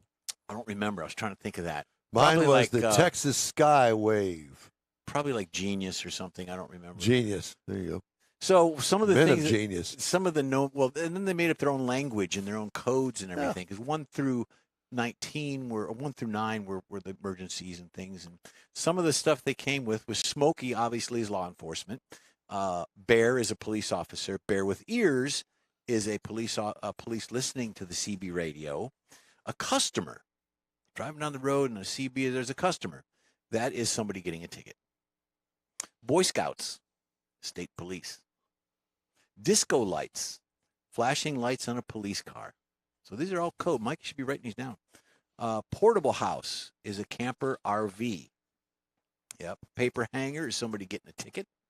Mama bear, female law enforcement officer. Polar bear, all white police car. Not a black and white, all white. Kitty car is a school bus. Little cheese is a smaller school bus. Little Little cheese. cheese. Salt shaker, that's a snowplow. Oh, okay. Jabber or jabbering idiot is someone speaking a foreign language on the CB channel. Go-Go juice is gas. Got your ears on. Are you listening? And of course, you can go on and on with some other things on that too. But all in all, the CB radio did become popular once the speed limits changed and everybody wanted to avoid tickets. And some manufacturers put them in from the factory. Absolutely. Cadillac did, yep. Oldsmobile and Cadillac, Yep. Buick did in the Built late into- 70s, very early 80s. built into it. Absolutely. So I had a 1975 Chevrolet Monza, blue in color with the V8 engine in it. I was, Sporty. oh yeah, all, what is it, 150 horsepower V8, something like that. And I decided that I wanted to have me a CB radio. So in 1976, I had a friend of mine that was a disc jockey there at the radio station I was working at. He had one. And I said, will you help me put it in? He said, sure. So we took, I don't know what size drill bit it was, but we drilled a hole right smack dab in the middle of the roof to put the antenna on it. Not thinking it would let the water in, right? Oh my God. Yeah, drilled a hole in there and ran that wire in there down the A-pillar and right on underneath the dashboard. And On the passenger side or the driver's side? No, it hung right smack dab in the middle. No, running down the A-pillar. It ran down the A-pillar. On the passenger side. I don't remember what side we ran it down. But thanks for playing. Yeah. And Didn't you spit it now? worked. It worked great. Breaker 19. Some of the Skyway. movies. I had the Cobra. I had a Did 40 ya? channel Cobra in Ooh. my 67 SS 396. And then, of course, Chevelle. there wasn't enough power. I mean, we are car guys, and you got to goose it up. So I bought a device that took it from whatever it was, Amplifier, wasn't it? 3 watts. What was the Yeah, power? I think it was 3 watts. 3 watts. Took it up to 10 watts. I thought it was going to melt the antenna off the thing. I could talk to people that were 10 miles away. And in the beginning, the FCC did require a license. Yes. And because people ignored that fact, they said, all right, you don't need Never a license mind. now. Some of the movies were Dirty Mary, Crazy Larry, Breaker Breaker in 1979, and of course the main one, Smokey and the Bandit 1. And then they did a couple others after that, 1977. The Shining, Smokey and the Bandit 2, Smokey and the Bandit 3, Die Hard, Dazed and Confused in 1993, the Brady Bunch movie in 1995 had CB radios in it. Without a Paddle, Dukes of Hazzard, of course, is a classic.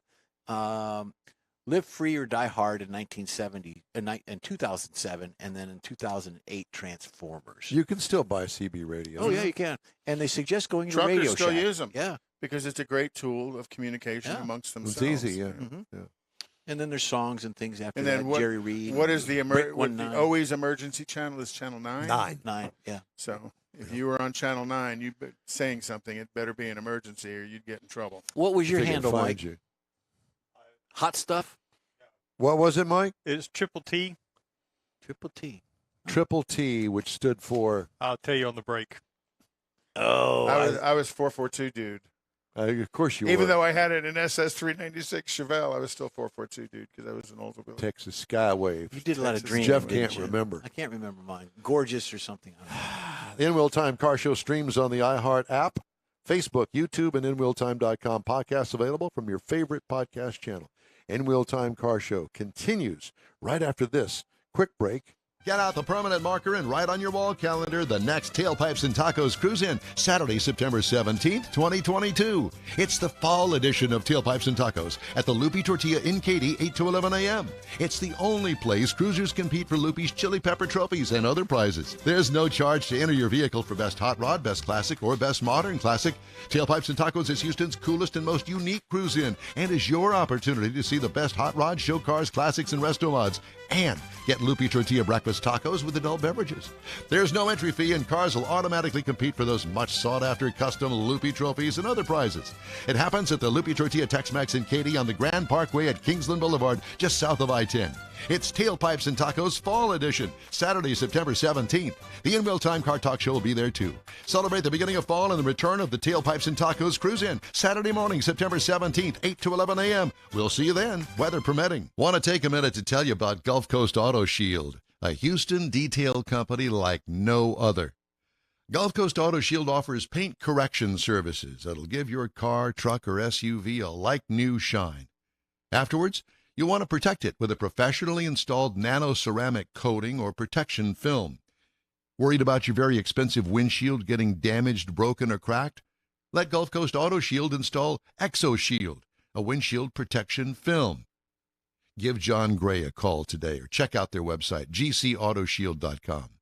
Hey, whether you own a new, ultra-expensive, exotic, or a 5-year-old Suburban, Gulf Coast Auto Shield will help keep your investment looking like the day it rolled off the assembly line. Gulf Coast Auto Shield is conveniently located on the South Sam Houston Parkway, just south of I-69, the Southwest Freeway. Meet the staff and check out all of their services online right now at gcautoshield.com. It is the In Wheel Time car talk show. Just ahead, we play Go Fish. Uh-oh. Conrad has the In Wheel Time car clinic. We'll also have this week's auto news. Howdy, along with Mike out of this world, Mars. King Conrad DeLong. We need more Jeff Seekin. I'm Don Armstrong. Glad you could join us on this Saturday for our live broadcast, which, if you're listening on a podcast, our live broadcast airs every Saturday live from 8 a.m. to 11 a.m. Central Time. And then we do break that into 6 podcasts. Yes, we do. So there you have it. There's the breakdown. That's how all that works. Break it down. Speaking of breaking it down, we're going to break it down right now with an old friend of the show. Her name is Lynn Beckwith, and she owns a place called Beckwith Automotive. Lynn, it's great to see you. I haven't talked to you in ages, and it's been too long. It has been way too long. Hello, fellows. How you doing? Well, we're doing very well, thank you. How are you? I'm doing really well, too. Yeah, it's been an exciting couple years for all of us, a lot of change, and I don't think we're done with the change in our industry. No, not at all. No, we agree with that. So Lynn owns a place called Beckwith Automotive. Where is Beckwith Automotive? We're on FM 1960, the big bypass, about a mile east of Highway 59 in Humble. It's 1919 FM 1960. That's easy to remember. Can't miss it. It's on the north side of the highway. Beckwith's Automotive. Hi, Lynn. And we just started our 34th year here. Wow. You know, you can't own a repair shop, a good repair shop. You can't. I mean, it's truly a testament to own a repair shop that long and to be successful with it. You've got to have perfect customer service 999% of the time. And the customers follow you and stay with you because they trust you. Yeah. That's the key. Well, And they also see you grow and expand. Well, and the biggest thing is when you do make a mistake, you got to own it and make it right. I mean, all shops occasionally make a mistake. You just have to take care of everybody. Are you familiar with Car Shield? Are you a Car Shield shop? We are not a Car Shield shop. Oh, I see your puppy in the foreground there. We are not. Tell me more about it. So I have a friend of mine that has a car that she bought a Car Shield policy on the car, and it's kind of like an HMO. You have to go to a Car Shield approved shop. Right. And I'm not exactly sure how that works, but I can only imagine. Gotcha. Yeah. And royally got screwed over big time, 1 from Car Shield and 2 from the shop. And not a good thing. And the shop used to have a good history when it came to repairs and honesty and you know, being able to understand what they are doing and what they're not doing and how they can do it and how much it's going to cost. And they really screwed her around. And the car went in with a check engine light on. It came out with a check engine light on and a coolant leak. So it was just not a very good experience. And I know from working in the industry in car repair with, you know, a Chevrolet dealership way back in the day, that things happen. But for the most part, you know, everybody tries to do the best that they can. And there are things, like you said, that do happen at a shop. It's inevitable. We're all human beings. And sometimes parts fail, brand new parts. It's all about what do you do when something goes wrong, and then how do you handle the customer, and what do you do as a business owner? Yeah. Well, and what we run into with extended warranties, sometimes we work with many of them, but some of them are pretty stingy in the repairs they'll do for a customer. We've had a vehicle with an air ride suspension in over the last month, and the warranty company wants to replace the single part that's failed as opposed to the couple of associated parts that really should be replaced. Thus, the poor guy comes back and spends his deductible, every 2, 3, 4 weeks. He's in for another repair, and the extended warranty company just won't pay for doing it right. And of course, he wants to use his warranty. Yes. Well, and that's So- kind of the case with this thing. And It was I would caution people that if they're going to buy an extended warranty, buy the one that lists what is not covered. Because the ones that list what are covered, they can't list everything. There's Yeah. just too much on a car. Yeah, I think they call it an exclusionary policy, Right. where they Yeah. exclude X items, and that's what's listed on the policy. So we don't cover tires, we don't cover brakes, Wearable parts. we don't. Yeah, and outside of that, everything else is covered. And you're going to spend a pretty penny on it, but if the policy does what the policy says it's going to do, you'll get your money's worth out of it. As an all-inclusive repair shop, Lynn, what do you see most of during the summer months like this? I'm not sure there's a most of. The heat affects so many different components in your car. And part of what's going on right now is we're seeing a lot of vehicles that the maintenance had previously been neglected because they probably planned to buy a new car. And now that you can't just rush out and buy the car you want, or if you do, you're going to pay such a premium price, we're seeing kind of a catch up. People are coming in and having to catch up on maintenance, repair a few things that if they had done proper maintenance, they might not have to. Yeah. Yeah. And I assume with the heat, I guess that AC is probably, your AC guy is probably pretty busy these days. Well, that is true. It would be awful hard to do without an air conditioner. And of course, you see some vehicles right now that the customer assumes their air conditioner is not working right, because even a well-running air conditioner can only do so much. And when it's 110 out, you're not, especially if you're sitting somewhere with the sun baking on a black car, you're just not going to get that car down to 70 degrees. Right, because the air conditioning is going to drop the temperature, the outside air temperature, X number of degrees. So when it's 60 degrees or 90 degrees out, you can actually see 60-degree outlet temperature. But when you're at 110, you may only see 75, 78-degree outlet temperature and the air conditioning system is doing everything it's supposed to do. That's why I think it was last week we talked about, if you're going to be sitting in traffic a bit, put it in park, rev the engine up to about 1,200 RPM. The air conditioning system will kind of clear its throat and get back to working better. Lynn, there's clearly a lot of stories these days, especially with new car. I'm sorry. Go ahead. Oh, no, that's all right. Go ahead. I was just going to ask that a lot of new car manufacturers are having trouble getting parts to actually assemble cars. They've had part shortages. Are you seeing anything like that in your repair business? We are. We're seeing a lot of delays. For the most part, we can find parts still, but it's become a pretty arduous task for the service writers and part sourcers sometimes. And occasionally we're having to go to sources we historically haven't used. Oddly enough, engines and transmissions have been the hardest to come by.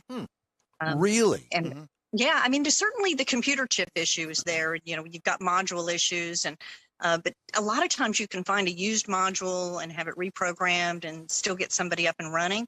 But we've had vehicles in the shop for extended periods of time waiting for the right engine to come in, or having to remove an engine and literally ship it out to Jasper or to a rebuilder to be rebuilt, as opposed to just having an exchange unit. Wow. How are you fixed on catalytic converters? We've also seen.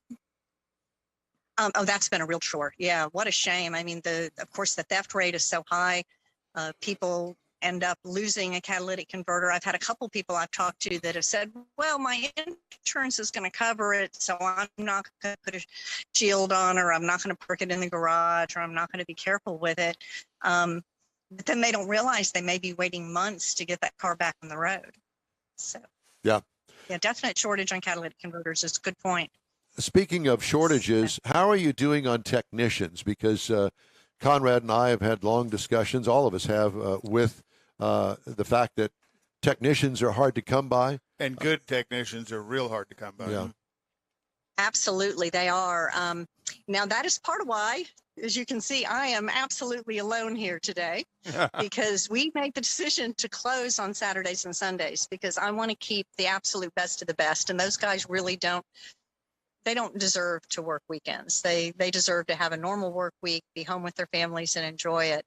And yeah, it's you've got to treat them right. And I see technician, both the shortage and their pay scale going up considerably as we move more and more into hybrid and electric vehicles because they're riskier for one. They're difficult to work on. They require a lot more dedicated space, some personal protective equipment. These guys are having to wear rubber gloves and leather gloves on top of it. And I even see potentially having to have a few air-conditioned stalls to properly work on electric vehicles because the guys are going to be so heavily garbed up they won't be able to function in the normal shop environment. Never even thought about that. Really. Well, and to have been in business for 34 years there, you do a great job of taking care of your people because you realize that they are one of the big values. Your customers are number one and your employees are number two because without the employees, it's very difficult to service the customer.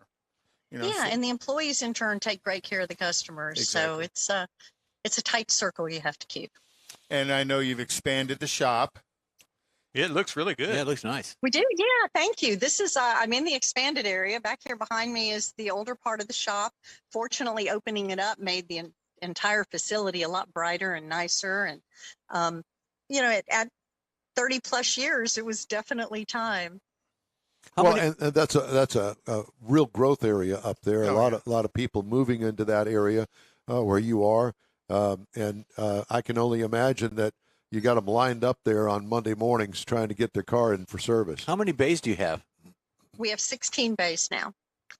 Wow. And one of the things that's kind of odd about our industry, and it's been this way for, over a decade, maybe 15 years, it's not predictable anymore. You mentioned Monday mornings, and certainly Mondays typically are a little bit busier because things have happened over the weekend. But there's no rhyme or reason. There's some plumber somewhere that turns the automotive faucet on and off, and it's very random. And so you have to adopt a work ethic that is, to really work hard and kind of make hay when the sun shines, and take care of your customers while they're here. And back to the parts shortage, that's been the biggest problem. We can set a car aside, we can wait a few days or even a few weeks for a part, but that customer is without a car. And that stops their life in some instances. Yeah. And if they need a car and they have to rent a car, a lady that I see out at the airport all the time, because that's where I work, she runs the Enterprise booth out there. Oh my gosh, the price of renting a car has gone through the roof. They don't have any cars to rent. Oh, yeah. You're talking about over $100 a day during the regular work week. Wow. So, Lynn, if somebody wants to call and make an appointment, give us a phone number.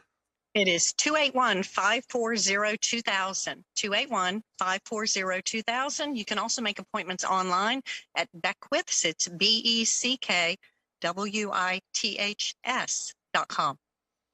Very good. And Lynn and Beckwiths are a loyal BG shop as well.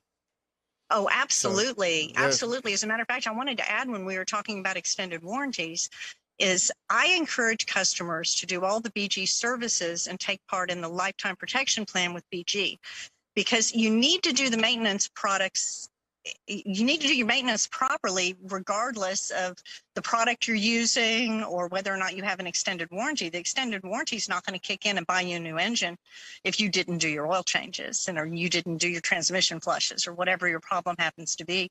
And with BG, you get the best of both worlds. You pay for the maintenance, but then all the protection comes complimentary. Do you need anything for Conrad to drop off Monday to you? Any 44K or anything, or I've dropped product on Lynn before. I run BG on my motorcycles. I am as BG as you can get. Well, you are a bit of an adventure biker as well, correct? I am, yes. Yes, I am. I typically ride a smaller bike that'll go off-road as well and try and do as much dirt as I possibly can, avoid all these nasty freeways and people that are texting and such. Have you ever been on Alcan? The Alcan run, 5,000-mile run? Yeah, we just had before you, we had a couple on that are doing the Alcan 5000 this year, and one of their group of 5 is an adventure biker as well. But I know, how cool. I know you've done some major long distance motorcycle riding in your past.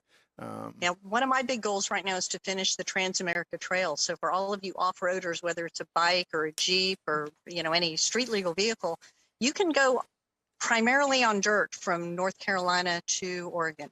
Oh, wow. See, when I you had get no to clue. Oregon, you time it just right, then you can go on up. The and go Alcan. go to Alaska and Canada for 5,040 miles this year. 10 in 10 days. days. Yeah. Wow. Yeah. Nice. 500 I'll miles. tell everybody Monday that I'm leaving, right? Yeah. Just tell you, you'll be back in a few days. Yeah. Yeah. Pick up Few some days, parts 2 on your way weeks, who's back. counting? Well, we really appreciate you coming on today, Lynn. Love the expansion of the new shop, and really appreciate your business as well. Hey, thank you. Miss all you guys. Thanks for having me. Thank you. Talk soon. Love Lynn back there. Yeah. No, she's a good, Nice lady. It's a good operation. Good Amazing. business. I mean, just generally a very good operation. Yeah. We need to see if she can find an ABS By the way, module. that shop that I was referring to, it's odd because I'm a member of Nextdoor, that blabbermouth thing for the neighborhood. Yeah. And somebody went on there and just blasted this shop just this morning. I haven't put anything on there. I tried to get off Blasted it. I don't put anything on there. No, I There's don't too either. many Karens. Oh yeah, I got off it, and including said, you, Don Armstrong. No more information, but you can't. You're always seeing someone else's post. I can't get off it for some reason. And you go, did they really just post that? I know. Let's see if anybody's got courage enough to Yeah. reply. And then somebody replies, and 50 people attack them. No. Oh yeah, exactly. It is kind of funny. All right, well, So I am banned from posting on that. are you? Yeah, Andrew says, How don't. many times have you been kicked off of Facebook? This year? or this week. Yeah. No, not this week. I have a brother-in-law that occasionally gets shut down. Mm-hmm. Yeah. You get shut down for stuff you posted years ago. Yeah. Hey, we'd love to hear from you. Just shoot us an email. The address here is info@inwheeltime.com. Feel free to post anything that you'd like on that address. Karen. If you, yeah, and if you'd like to use swear words, we don't care. Go ahead. It's fine. Time now for Conrad's Car Clinic. What's in the clinic? Well, it's today? a little bit different today. It's more about the nut loose behind the wheel than it is about the car. You know, why do you look at me when you say Well, that? no. You know, it's about using entrance ramps and on ramps correctly. Oh. As you know, on ramps allow the drivers the ability to scan the highway and ascertain traffic density, speed, and how much space is needed for them to merge in to the oncoming traffic. And you say merge. People talk about how you should zipper in. You know how when you slide a zipper up and down, each little segment kind of plugs in without changing speed. That's the way you're supposed to use an on-ramp. You want to use your turn signal first. When you reach the end of the on-ramp, you should have already adjusted your speed so that you can correctly merge in. Glance over your shoulder, take a minor look for the gap in traffic, and enter that gap. Always look for the posted speed so you know what your entrance speed should be. Yeah, Mars. Do not accelerate rapidly on the entrance ramps. Mars. And be careful because some of the entrance ramps can be curved and you kind of lose a little bit of your line of sight. Check that you are occupying the correct lane. You know, you'll get in some on ramps. You're going to get on, and you may need to get over a couple of lanes quickly to go as the highway wides Can I out. just interrupt here and ask Mars? Have you ever lost control on an entrance ramp because of your heavy foot? No. You. Why are you? I will. You're smirking. I come to mind. There was an event I had when I had my Mustang that I was on the way home from work, and a guy challenged me to an event, a race, an event. Remember, it's a Mustang. And there was a car in my lane, so I had to go take the off ramp, and then I had to catch the next on ramp to keep up with him. That's a story. Did you lose it down in the bottom Well, somewhere? in my mind, watching the cars go by at that speed, it was an event. An event. You and You know, your on-ramp acceleration. Well, that's test. it. It's a freeway access ramp test. That's where you got to be up there and you got to be up to speed and you got to merge properly. He's from Neederville, by the way. Just wanted and to this is remind you of Houston, that. so in some instances, as you're coming up the on-ramp, you might need to be prepared to stop because traffic is Lord, stopped yes. on the ramp. Yes. At the end of the entrance ramp, you want to enter the acceleration lane, which is designed for drivers to increase their speed to match the speed of existing traffic. Pay close attention to those speeds. That is not the point where you come to a stop and look to see whether or not there's space. You're because yelling at Unless you're you from and Laredo. everybody else behind you and everybody else in the next lane, everybody has to slow down because you came to the stop at the end of the on-ramp. Adjust your speed and fill the gap. Now, sometimes you will have the person next to you as you're filling the gap, that it can be a bit of a gap hole, and they're going to fill that in, so you kind of fill The in. gap hole. Yeah, the guy's a gap hole. So you want to Use other language. you want to fill in behind them. They have on the highway gap hole. has the right of way. You have to yield to traffic. But believe me, traffic would flow so much better if people would learn how to zipper into the highway as opposed to coming to the end of the on-ramp and coming to a stop. Don't forget. That's when Don flies You overhead. fill that gap hole. Yeah, you don't be a gap hole. Don't be a gapper. Don't be a gap hole. Don't be a gapper. Thank you. Yep. Are you done now? Using on-ramps. And buy stamps. We'll pick another interesting topic next week. Yeah. So, yeah. And write your hate which, letters, like too. which lane are you supposed to be in while you're on a 3-lane or a 4-lane or a 6-lane highway? But we'll Oh work on boy, we'll work someone on has that. issues. Apparently Yeah, so. I guess. Wow. Yeah, well, he's been doing a lot of driving between here and Neederville of late. Are you still coming over there? Oh, yeah. See?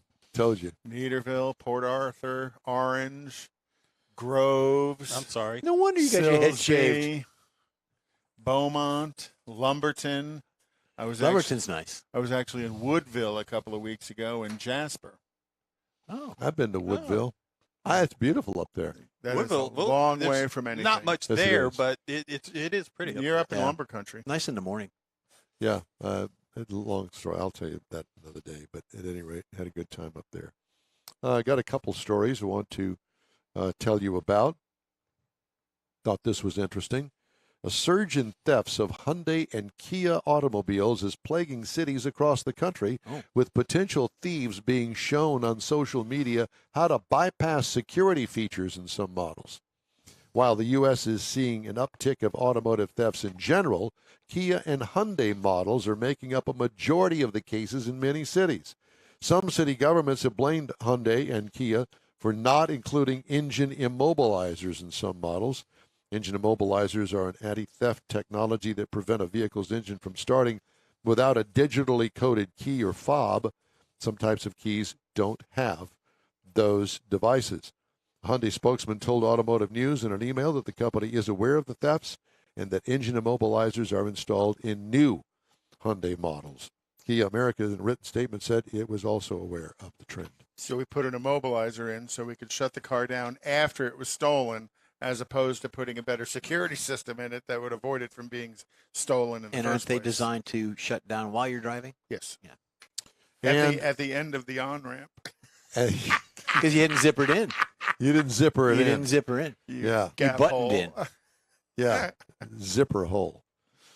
And our final story of the morning, J.D. Power released the results of a 2022 U.S. automotive performance execution and layout study on Thursday and found that premium brands are on average more favorable to consumers and that electric vehicles are still not as appealing to consumers as gas-powered ones. The study measures owners' emotional attachment and level of excitement after purchasing a new vehicle and asks owners to evaluate 37 different qualities, from comfort to excitement to drive, in the survey. How the J.D. car Power feels. aggregated these responses and assigned each vehicle brand an index score measured on a 1,000-point scale. Study found mass market brands decreased in emotional appeal as compared to premium brands, with the gap widening to 31 points from 19 points in 2021. Study also found that mass market brand satisfaction decreased by 4 points, while premium brands increased 8 points from 2021. And- Guess what the number one premium brand is? Porsche, Okay. followed by Tesla, Genesis, and Cadillac. Yes. In premium brands. Dodge brand claimed that title for the Appeal Award in 2020, 2021, and in 2022. First manufacturer to take the Appeal Award 3 years in a row. And then Ram Trucks, who was second place in 2020 and 2021, their 1500 won Best Large Truck for 2022. We're going to take a quick break. We're going to wrap up today's show right after this. Get out the permanent marker and write on your wall calendar the next Tailpipes and Tacos Cruise-In, Saturday, September 17th, 2022. It's the fall edition of Tailpipes and Tacos at the Loopy Tortilla in Katy, 8 to 11 a.m. It's the only place cruisers compete for Loopy's Chili Pepper trophies and other prizes. There's no charge to enter your vehicle for Best Hot Rod, Best Classic, or Best Modern Classic. Tailpipes and Tacos is Houston's coolest and most unique cruise-in and is your opportunity to see the best hot rods, show cars, classics, and resto mods. And get Loopy Tortilla breakfast tacos with adult beverages. There's no entry fee, and cars will automatically compete for those much sought-after custom Loopy trophies and other prizes. It happens at the Loopy Tortilla Tex-Mex in Katy on the Grand Parkway at Kingsland Boulevard, just south of I-10. It's Tailpipes and Tacos Fall Edition, Saturday, September 17th. The In Real Time Car Talk Show will be there too. Celebrate the beginning of fall and the return of the Tailpipes and Tacos Cruise-In, Saturday morning, September 17th, 8 to 11 a.m. We'll see you then, weather permitting. Want to take a minute to tell you about Gulf Coast Auto Shield, a Houston detail company like no other. Gulf Coast Auto Shield offers paint correction services that'll give your car, truck, or SUV a like-new shine. Afterwards, you'll want to protect it with a professionally installed nano-ceramic coating or protection film. Worried about your very expensive windshield getting damaged, broken, or cracked? Let Gulf Coast Auto Shield install ExoShield, a windshield protection film. Give John Gray a call today or check out their website, gcautoshield.com.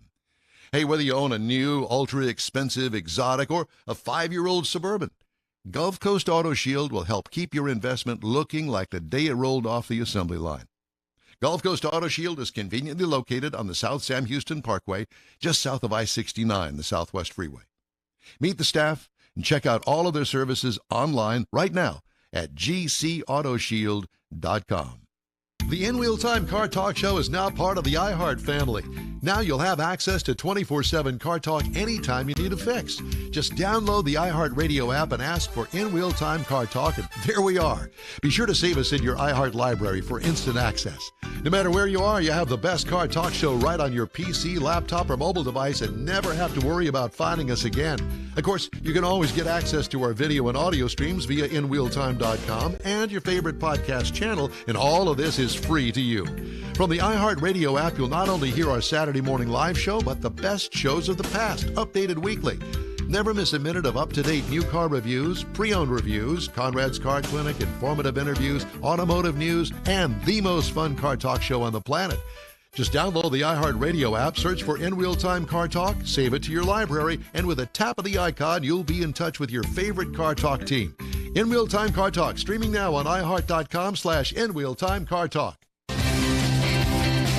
Well, that is a wrap for this week's In Real Time Car Talk Show. When you're on our Facebook page, please give us a like, tell your friends about us, and share our junk if you would, please. You'll get Conrad's Unicorn hunting features along with all things automotive all week long, including new car reviews, upcoming events, cruise-ins, racing events, and other goodies. You can find the In Real Time Car Talk Show 24/7 on the iHeart Radio app. In Real Time can be heard live on Facebook, YouTube, and InRealTime.com every Saturday, 8 to 11 Central Time. 30-minute podcasts available from your favorite podcast provider 7 days a week. The In Real Time Chief Engineer is David Ainsley. Our Marketing, Advertising, and Manager and Video Technical Director is We Need More, Jeff Zekin. For booking agent and podcast editor Mike Mars and his royalty King Conrad DeLong, I'm Don Armstrong. Today's In Real Time was produced by Francesca and Nikki Erica. Be sure to join us again for our next In Real Time Car Talk Show next Saturday, July 30th, 2022, starting at 8 a.m. Central Time on all of these In Real Time Car Talk outlets, right here on the Smoke and Mirrors Network. Stay cool, and so long for now.